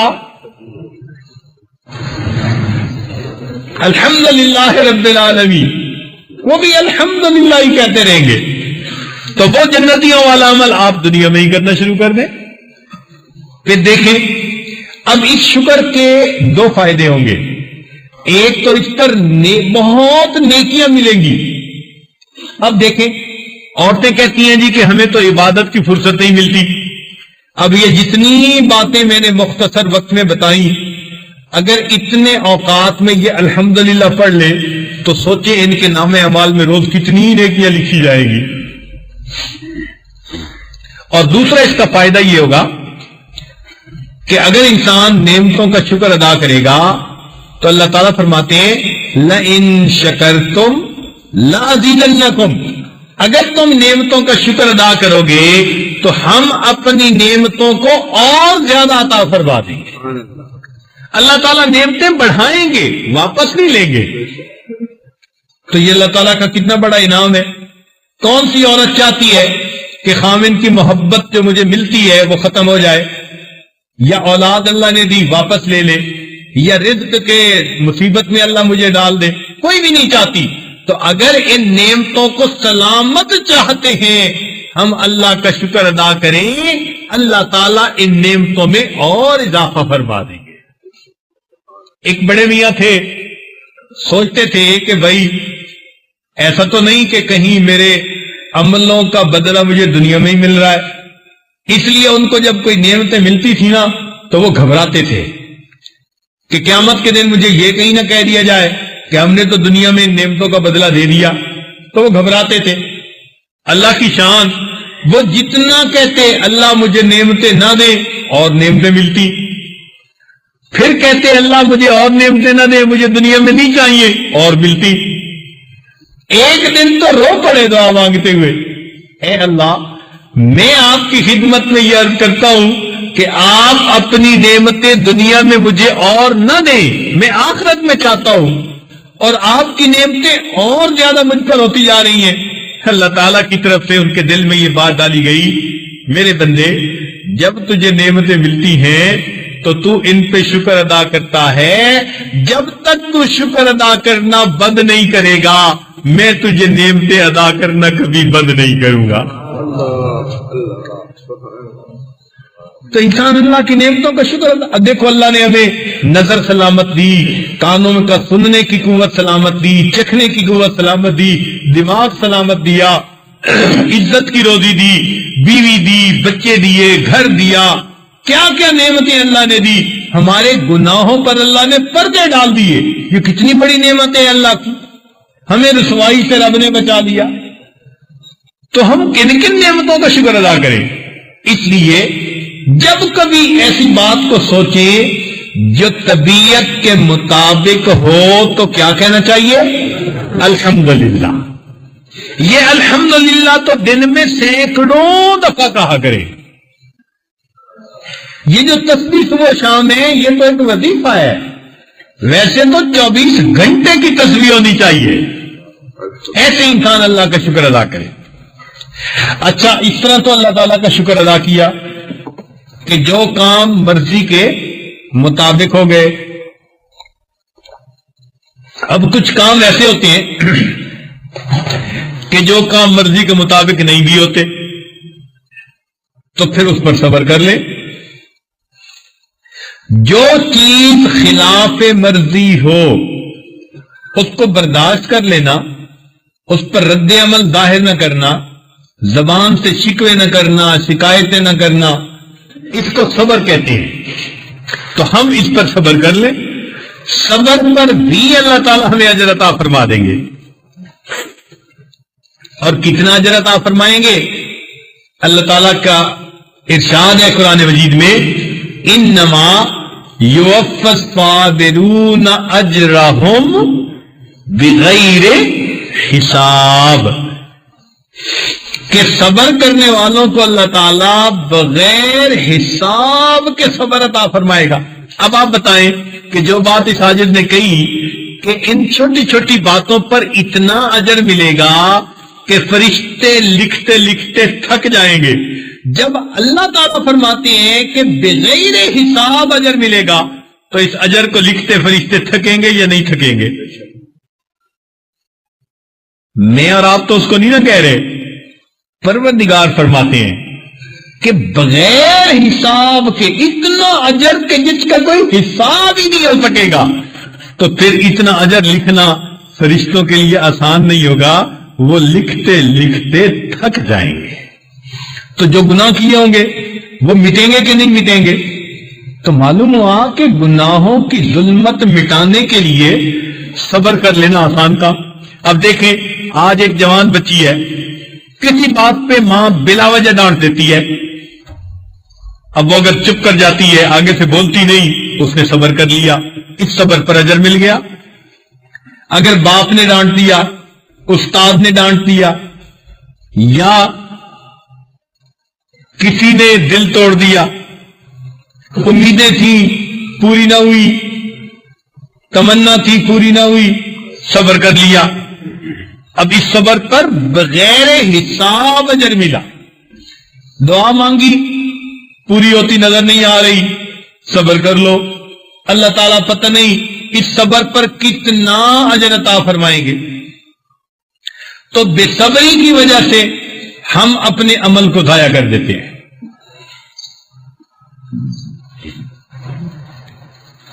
یہ تو ممکن ہی نہیں کہ ہر کام بندے کی مرضی کے مطابق ہو جائے، یہ تو ممکن ہی نہیں ہو سکتا۔ کچھ کام مرضی کے مطابق ہوں گے، کچھ نہیں ہوں گے۔ تو مومن کے لیے ادھر بھی آسانی، ادھر بھی آسانی۔ جو مرضی کے مطابق ہو شکر ادا کرے تو اللہ کی طرف سے اجر، اور مرضی کے خلاف ہو صبر کر لے تو اللہ تعالیٰ کی طرف سے اجر۔ تو مومن کو دونوں پر اجر ملے گا۔ تیسری چیز، نہ یہ تین چیزیں ہوگی، استغفار کثرت سے کرنا، اللہ کا شکر ادا کرنا، الحمدللہ پڑھنا، اور صبر کرنا۔ چوتھی چیز، درود شریف کو کثرت سے پڑھنا، کھلا پڑھ لیجئے، ویسے تو 100-200 دفعہ صبح اور 200 دفعہ شام پڑھنا ہی چاہیے، اور موقع پہ بھی پڑھا کریں، عادت بنا لیں۔ درود شریف کے فضائل میں اتنا کچھ موجود ہے کہ انسان پڑھ کے حیران ہوتا ہے۔ ذرا سنیے کہ دو چیزیں انسان کو قیامت کے دن نبی علیہ السلام کا قرب عطا کریں گی۔ ایک تقویٰ، سنیے ذرا توجہ کے ساتھ بات، کہ معاذ بن جبل اللہ عنہ کو نبی علیہ السلام نے یمن کا معلم بنا کر بھیجا، تو ان کو الوداع کرنے کے لیے نبی علیہ السلام ساتھ چلے۔ مدینہ طیبہ سے ذرا باہر کی طرف اکٹھے تھے، نصیحت فرماتے گئے۔ آخر پر آپ نے یہ بات بھی کہی کہ معاذ تم جا رہے ہو، جب لوٹ کر واپس آؤ گے تو ہم موجود نہیں ہوں گے۔ اللہ اکبر! ایک عاشق صادق کا نبی علیہ السلام کی زبان مبارک سے یہ سننا کوئی چھوٹی سی بات تو نہیں ہے۔ جب یہ بات بنی تو معاذ بن جبل بہت روئے کہ نبی علیہ السلام فرما رہے ہیں معاذ تم جا رہے ہو، جب لوٹ کر آؤ گے ہم دنیا سے پردہ کر چکے ہیں۔ تو پھر نبی علیہ السلام نے ان کی تسلی کے لیے ایک بات فرمایا معاذ یاد رکھنا، قیامت کے دن میرے سب سے قریب وہ شخص ہوگا جو دوسروں سے زیادہ متقی ہوگا۔ تو دو چیزیں نبی علیہ السلام کے قرب کا سبب بنیں گی۔ ایک حدیث پاک میں آتا ہے کہ جتنا متقی ہوگا اتنا زیادہ قیامت کے دن نبی علیہ السلام کے قریب ہوگا، اور ایک حدیث پاک میں آتا ہے کہ جتنا زیادہ مجھ پر درود شریف پڑھتا ہوگا اتنا قیامت کے دن مجھ سے زیادہ قریب ہوگا۔ تو یہ تقویٰ اور درود شریف یہ دونوں قیامت کے دن نبی علیہ السلام کا قرب عطا کریں گے۔ ایک حدیث پاک میں آتا ہے کہ کثرت سے درود شریف پڑھنے والے کو اللہ تعالیٰ قیامت کے دن عرش کا سایہ عطا فرمائیں گے۔ یہ ذہن میں رکھیے کہ پوری زندگی میں ایک مرتبہ درود شریف کا پڑھنا فرض ہے۔ پوری زندگی میں ایک مرتبہ، جیسے انسان پر حج فرض ہے پوری زندگی میں ایک مرتبہ، اسی طرح پوری زندگی میں ایک مرتبہ درود شریف کا پڑھنا فرض ہے۔ لیکن اگر کسی مجلس میں ہو اور وہاں نبی علیہ السلام کا تذکرہ ہو تو ایک دفعہ پڑھنا واجب ہے اور ہر دفعہ پڑھنا مستحب ہے.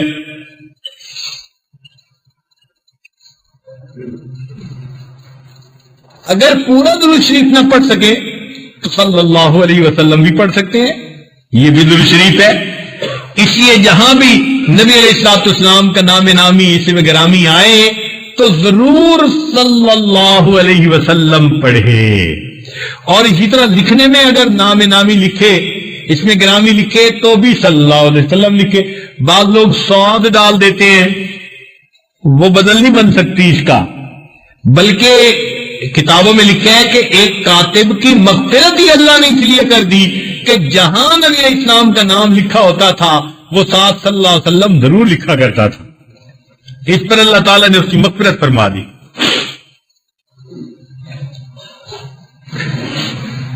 حسن بصری رحمۃ اللہ کے پاس ایک آدمی آیا، کہتا ہے کہ حضرت میری والدہ فوت ہو گئی، مجھے یاد آتی ہے، میرا جی چاہتا ہے کہ مجھے ان کی زیارت ہو جائے. اور یہ آج بھی پوچھتے ہیں، عورتیں بھی پوچھواتی ہیں، مرد بھی پوچھتے ہیں، حضرت کوئی عمل ایسا بتا دیں کہ فوت ہونے والے بندے سی خواب میں زیارت ہو جائے. تو اس کے لیے ایک عمل حسن بصری رحمت اللہ علیہ کی طرف سے زمانے سے چلا آ رہا ہے.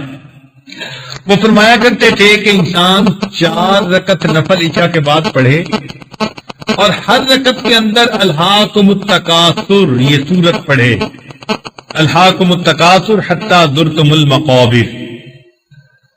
4 رکعت پڑھے، ہر رکعت میں الہاکم التکاثر پڑھے اور پھر کثرت کے ساتھ درود شریف پڑھتا ہوا سو جائے.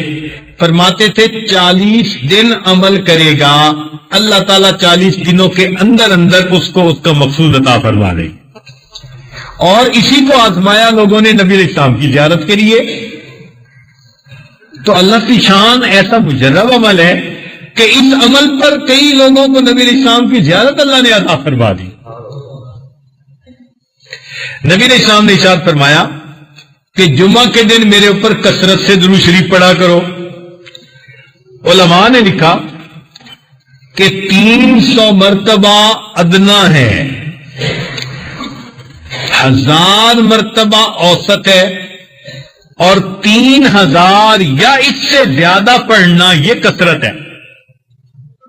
اب بتائیں ہم نے کبھی کثرت کی؟ گھر میں عورتوں کے پاس گھنٹوں فارغ ہوتے ہیں، جمعہ کے دن وہ 3000 مرتبہ درود شریف پڑھ بھی سکتی ہیں. نبی علیہ السلام نے ارشاد فرمایا کہ جمعہ کے دن تم مجھ پر درود شریف پڑھنے کی کثرت کرو.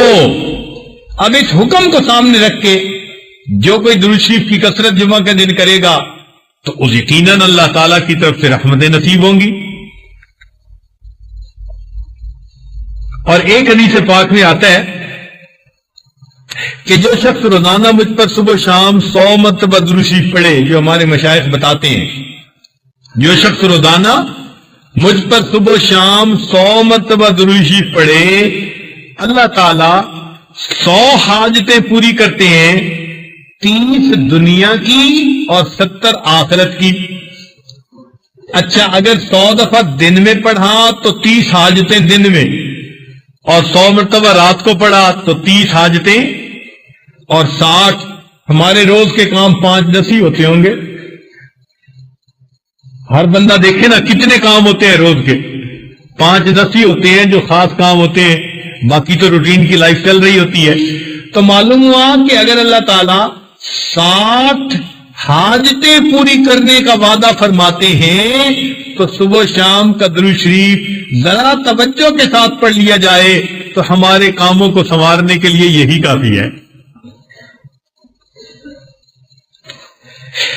ایک اور حدیث پاک ہے، توجہ کے ساتھ سنیے، کہ نبی علیہ السلام نے ارشاد فرمایا کہ جو شخص مجھ پر روزانہ 1000 مرتبہ درود شریف پڑھے، جو شخص روزانہ مجھ پر 1000 مرتبہ درود شریف پڑھے، اس بندے کو اس وقت تک موت نہیں آئے گی جب تک دنیا میں اپنی آنکھوں سے جنت کا ٹھکانہ نہیں دیکھ لے گا. اللہ اکبر. فارغ لوگوں کے لیے، عورتوں کے لیے 1000 مرتبہ درود شریف پڑھنا کون سا مشکل بھائی؟ سبحان اللہ. کہ جو شخص 1000 مرتبہ روزانہ مجھ پر درود شریف پڑھے، اس وقت تک اس کو موت نہیں آئے گی جب تک کہ جنت میں اپنے ٹھکانے کو وہ خود نہیں دیکھ لے گا. اللہ تعالی ہمیں ان لوگوں میں شامل فرما لے. اور نبی علیہ السلام نے فرمایا کہ کچھ فرشتے متعین ہیں، جو آدمی بھی درود شریف پڑھتا ہے وہ اس کے درود شریف کو میرے پاس لاتے ہیں اور اس بندے کا اور اس کے والد کا نام لے کر درود شریف مجھ تک پہنچاتے ہیں. یہ آج کل ہمارا ٹی سی ایس اور فیڈ ایکس کے ہیں نا جی، ڈاک پہنچانے والے ادارے. ایک اللہ تعالیٰ کا بھی بنایا ہوا ادارہ ہے، اس میں بہت سارے فرشتے ہیں، وہ بھی تیز ڈاک ہے. یہاں کے ادارے تو سارا دن ڈاک جمع کر کے ایک وقت میں پہنچاتے ہیں، اور ہم نے جدھر پڑھا وہ رشتہ اسی ایک لیٹر کو لے کے پہنچ جاتا ہے. اے اللہ کے نبی صلی اللہ علیہ وسلم، فلاں فلاں کے بیٹے نے آپ کے اوپر درود شریف پڑھا. تو دیکھیے کتنی خوشی کی بات ہے. چنانچہ ایسے بھی بزرگ گزرے ہیں جو کثرت سے درود شریف پڑھتے تھے. ایک بزرگ تھے، وہ فرماتے ہیں کہ مجھے خواب میں نبی علیہ الصلوۃ والسلام کا دیدار نصیب ہوا. فرمایا کہ تم روزانہ کثرت کے ساتھ درود شریف پڑھتے ہو، لاؤ میں تمہارے لبوں کو بوسہ دوں. تو وہ کہتے ہیں کہ مجھے شرم آئی اور میں نے منہ آگے تو کیا تو نبی علیہ السلام نے میرے رخسار کو بوسہ دیا، جس کی وجہ سے 1 ہفتے تک ان کے پورے گھر سے خوشبو آتی رہی. تو نبی علیہ الصلوۃ والسلام کیسا کرو نصیب ہوتا ہے. نبی علیہ السلام نے ارشاد فرمایا، ہو سکے تو مدینے میں آ کے مر جا. دل میں ہر بندہ نیت ضرور رکھے کہ اگر اللہ میرے لیے آسانی فرمائے اور مجھے اللہ تعالیٰ مدینے کی مٹی عطا فرما دے تو کتنی خوش نصیبی ہے. زندگی دے مکہ کی اور موت دے مدینہ کی. عمر اللہ عنہ دعا مانگتے تھے، اللہم ارزقنی شہادتاً فی سبیلک واجعل قبری فی بلد حبیبک. لیکن اب ہر بندہ تو وہاں جا نہیں سکتا، ہر بندہ تو وہاں جا نہیں سکتا. تو ہمارے بزرگوں نے کہا کہ غم مصطفیٰ جس کے سینے میں ہے، غم مصطفیٰ جس کے سینے میں ہے، جہاں بھی رہے وہ مدینے میں ہے. اللہ تعالیٰ کے لیے مشکل نہیں ہے. یہاں بھی اگر دل میں محبت ہوگی نا تو اللہ تعالیٰ انشاءاللہ انہی کے ساتھ حشر فرما دیں گے. 5ویں بات، 2 کلمات اللہ تعالیٰ کو بڑے پیارے ہیں. کلمتان حبیبتان الی الرحمن خفیفتان علی اللسان ثقیلتان فی المیزان سبحان اللہ و بحمدہ سبحان اللہ العظیم. جب اتنا بتا دیا گیا کہ یہ اللہ تعالیٰ کو پسند ہے تو اتنا ہی مومن کے لیے کافی.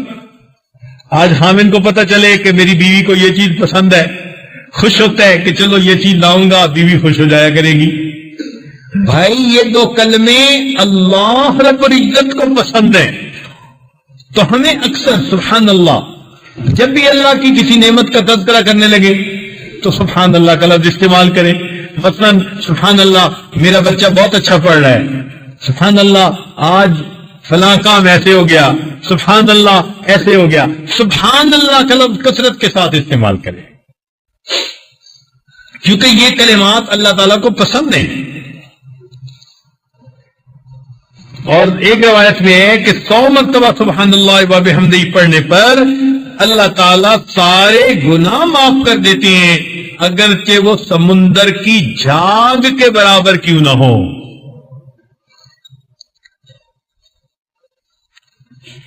تو جب اتنی نیکیاں ملتی ہیں سبحان اللہ، تو پھر ہمیں چاہیے کہ ہم ان الفاظ کو کثرت کے ساتھ کہیں. قیامت کے دن تو انسان ایک نیکی کو ترسے گا نا، وہ ایک نیکی والا واقعہ آپ نے سنا، ایک عجیب واقعہ ہے۔ قیامت کا دن ہوگا، ایک نوجوان کو کھڑا کیا جائے گا، اور وہ نوجوان جب اس کا حساب ہوگا اس کے پاس ایک نیکی کم ہوگی، اور فرشتے اس کو کہیں گے کہ اگر تیرے پاس ایک نیکی اور ہو جاتی تو نونا اور نیکی برابر ہو جاتے، اور اللہ تعالیٰ اپنی رحمت سے تجھے جنت عطا فرما دیتے۔ اب ایک نیکی کم ہے، تو وہ اجازت مانگے گا کہ مجھے اجازت مل جائے تو میں ایک نیکی لے آتا ہوں۔ اجازت مل جائے گی، چنانچہ وہ بھائی کے پاس آئے گا، پکا انکار۔ پھر اپنی والدہ کے پاس جائے گا، وہ بھی انکار کر دے گی۔ باپ کے پاس جائے گا، انکار۔ جتنے رشتہ داروں کے ساتھ توقع ہوگی، بیوی ہے، بیٹی ہے، بیٹا ہے، سبھی انکار کر دیں گے۔ کوئی بھی ایک نیکی دینے کے لیے تیار نہیں ہوگا۔ اس دن احساس ہوگا کہ ایک نیکی کی قدر و قیمت کیا ہے۔ اس دن احساس ہوگا، ایک نیکی کوئی نہیں دے گا۔ یہ نوجوان بڑا ہی مایوس ہوگا، بڑا پریشان ہوگا، ایک نیکی کوئی نہیں دے رہا۔ اللہ کی شان، ایک بندہ وہاں ہوگا جس نے زندگی میں کی ہی ایک نیکی ہوگی، ایک نیکی کے سوا اس کے پاس کچھ نہیں ہوگا۔ وہ جب اس کی پریشانی کو دیکھے گا تو وہ سوچے گا میرے پاس تو ہے یہ ایک نیکی، میں نے تو جانا ہی جہنم میں ہے، چلو میں ایک اپنی نیکی اس نوجوان کو دے دیتا ہوں۔ یہ نوجوان ایک نیکی لے کے خوش ہوگا اور آ جائے گا، اور فرشتوں کو آ کر کہے گا کہ میں ایک نیکی لے کر آیا۔ فرشتے حیران ہوں گے، چنانچہ اللہ تعالیٰ فرشتوں کو فرمائیں گے وہ کون سخی ہے جس نے آج کے دن اس بندے کو ایک نیکی عطا فرما دی؟ تو وہ بندہ نیکی دینے والا اللہ کے حضور پیش کر دیا جائے گا کہ اللہ میں نے سوچا میں تو جہنم میں جانا ہی ہے، میں ایک نیکی اسے دے دوں یہ تو جہنم سے بچ جائے۔ اللہ تعالیٰ فرمائیں گے میرے بندے تو نے میرے بندے پر آج رحم کھایا، میں ارحم الراحمین تجھ پر رحم کر کے تجھے جنت عطا فرما دیتا۔ وہ بھی جنت میں جائے گا، یہ بھی جنت میں جائے گا، ایک نیکی کے بدلے جنت میں۔ اللہ اکبر۔ ایک حدیث پاک میں آتا ہے کہ نبی علیہ السلام نے ارشاد فرمایا میری امت کے 70,000 بندے بغیر حساب جنت میں جائیں گے۔ میری امت کے 70,000 بندے بغیر حساب کتاب جنت میں جائیں گے۔ یا اللہ۔ عکاشہ رضی اللہ تعالیٰ عنہ صحابی ہیں، انہوں نے جب یہ سنا تو انہوں نے کہا اللہ کے نبی دعا فرما دیجئے، میں بھی ان میں سے ہوں۔ تو نبی علیہ السلام نے ان کے لیے دعا فرما دی۔ ایک دوسرے صحابی تھے، کہنے لگے اللہ کے نبی میرے لیے بھی دعا کیجیے۔ فرمایا بھائی عکاشہ بازی لے گئے، تو انہوں نے دعا کروا دی۔ اب جب یہ حدیث پاک پڑھتے ہیں پھر سوچتے ہیں کہ امت کے تو اربوں خربوں بندے اور 70,000 جنت میں جائیں گے، تو پتہ نہیں ہمارا پھر کیا حساب ہوگا۔ مگر اللہ تعالیٰ جزائے خیر عطا فرمائے، علماء نے اس میں اور زیادہ آسانی کر دی۔ چنانچہ علامہ شبیر احمد عثمانی رحمۃ اللہ علیہ نے مسلم شریف کی شرح فتح الملہم میں لکھا، وہ فرماتے ہیں کہ ما کل الف 70 الفا، 70,000 بندے بغیر حساب جنت میں جائیں گے، اور ہر 1000 کے ساتھ 70,000 اور ہوں گے۔ اب 70,000 اس کو ضرب دے دیجئے تو معاملہ تو پھر لاکھوں کروڑوں میں آ گیا۔ اب حوصلہ بڑھ گیا کہ بھائی کہیں نہ کہیں ہم بھی شاید شامل کر لیے جائیں، لیکن ابھی بھی تھوڑا ہے۔ 70,000 ہو اور ہر 70,000 کو لے کر جائے تو بھی تھوڑا چلے. ایک اور روایت علماء نے لکھا کہ اللہ تعالیٰ فرماتے ہیں کہ نبی علیہ السلام نے ارشاد فرمایا کہ پھر اللہ تعالیٰ 3 لپے بھر کر جہنم سے نکالیں گے اور ان کو جنت عطا فرما دیں گے. 3 لپے جیسے گندم ہو نا تو ہم دونوں ہاتھوں سے بھر کے نکال لیتے ہیں. چنانچہ حدیث پاک کے الفاظ ہیں ثم یحشی ربک 3 حشیات، پھر اللہ تعالیٰ 3 لپے بھر کر جہنم سے نکال کے جنت میں عطا فرما دے گا بغیر حساب کتاب. وہ بھی اب ان 3 لپوں میں کتنے لوگ ہوں گے؟ اللہ. تو اربوں کی بات آ گئی، خربوں کی بات آ گئی. تو جب اتنی اللہ کی رحمت عام ہو گئی تو اب تو ہم جیسے گناہگاروں کے لیے بھی راستے کھل گئے. لہذا یہ دعا ہر دفعہ مانگا کریں کہ اے اللہ ہمیں قیامت کے دن بغیر حساب کتاب جنت جانے والوں میں شامل فرما لی. بھئی مانگے تو اونچی چیز نا. جب اتنی اللہ کی رحمت عام ہوتی ہے تو ہم بھی اللہ تعالیٰ سے خوب مانگ لیں. تو یہ دعا اب آپ ضرور مانگا کیجئے کہ اے اللہ قیامت کے دن ہمیں بغیر حساب کتاب جنت میں داخل ہونے والے اپنے بندوں میں شامل فرما لیجئے.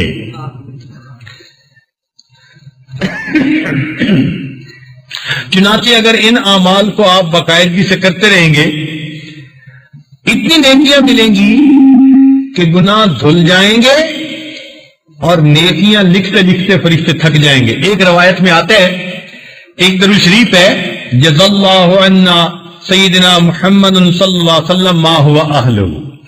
حدیث پاک میں آتا ہے کہ جو بندہ اس درود شریف کو پڑھتا ہے یعنی اخلاص محبت کے ساتھ تو فرشتے اس درود شریف کا اجر لکھتے لکھتے 6 مہینے تک لکھتے رہتے ہیں.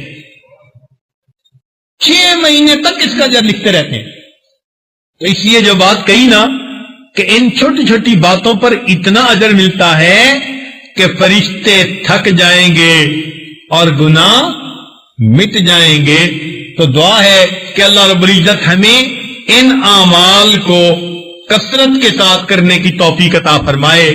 بالخصوص یہ جو 2-3 دن آپ یہاں آئے ہیں ان دنوں میں آپ اس کی مشقت لیجئے اور پھر گھروں میں جا کر اس کو کرتے رہیے. اللہ تعالیٰ ہمارے گناہوں کو مٹا دے اور ہمیں نیکی میں آگے بڑھا دے. اپنے وقت کی بھی حفاظت کیجیے، بجائے گپوں میں گزارنے کے کارگزاریاں ایک دوسرے کو سنانے کی بجائے اللہ کی یاد میں گزاریے.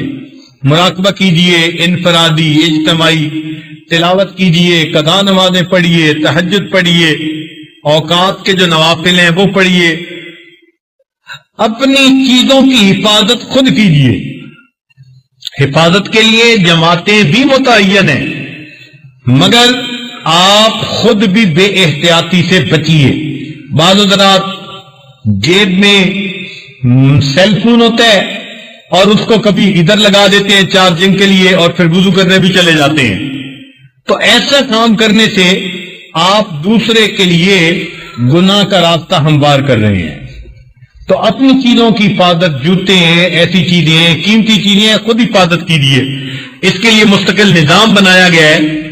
تو سیل فون چارجنگ کے لیے آپ جو ذمہ دار ساتھی ہیں ان کو دیجیے اور چارجنگ کے بعد واپس لیجیے تاکہ آپ کی کوئی چیز گم نہ ہونے پائے. اور مسافہ کرتے ہوئے ساتھی ہجوم بنا لیتے ہیں، یہ چیز انتہائی ناپسندیدہ ہے. مسجد کا ایک ادب ہے، یہ اللہ تعالیٰ کا گھر ہے، دربار ہے اللہ کا.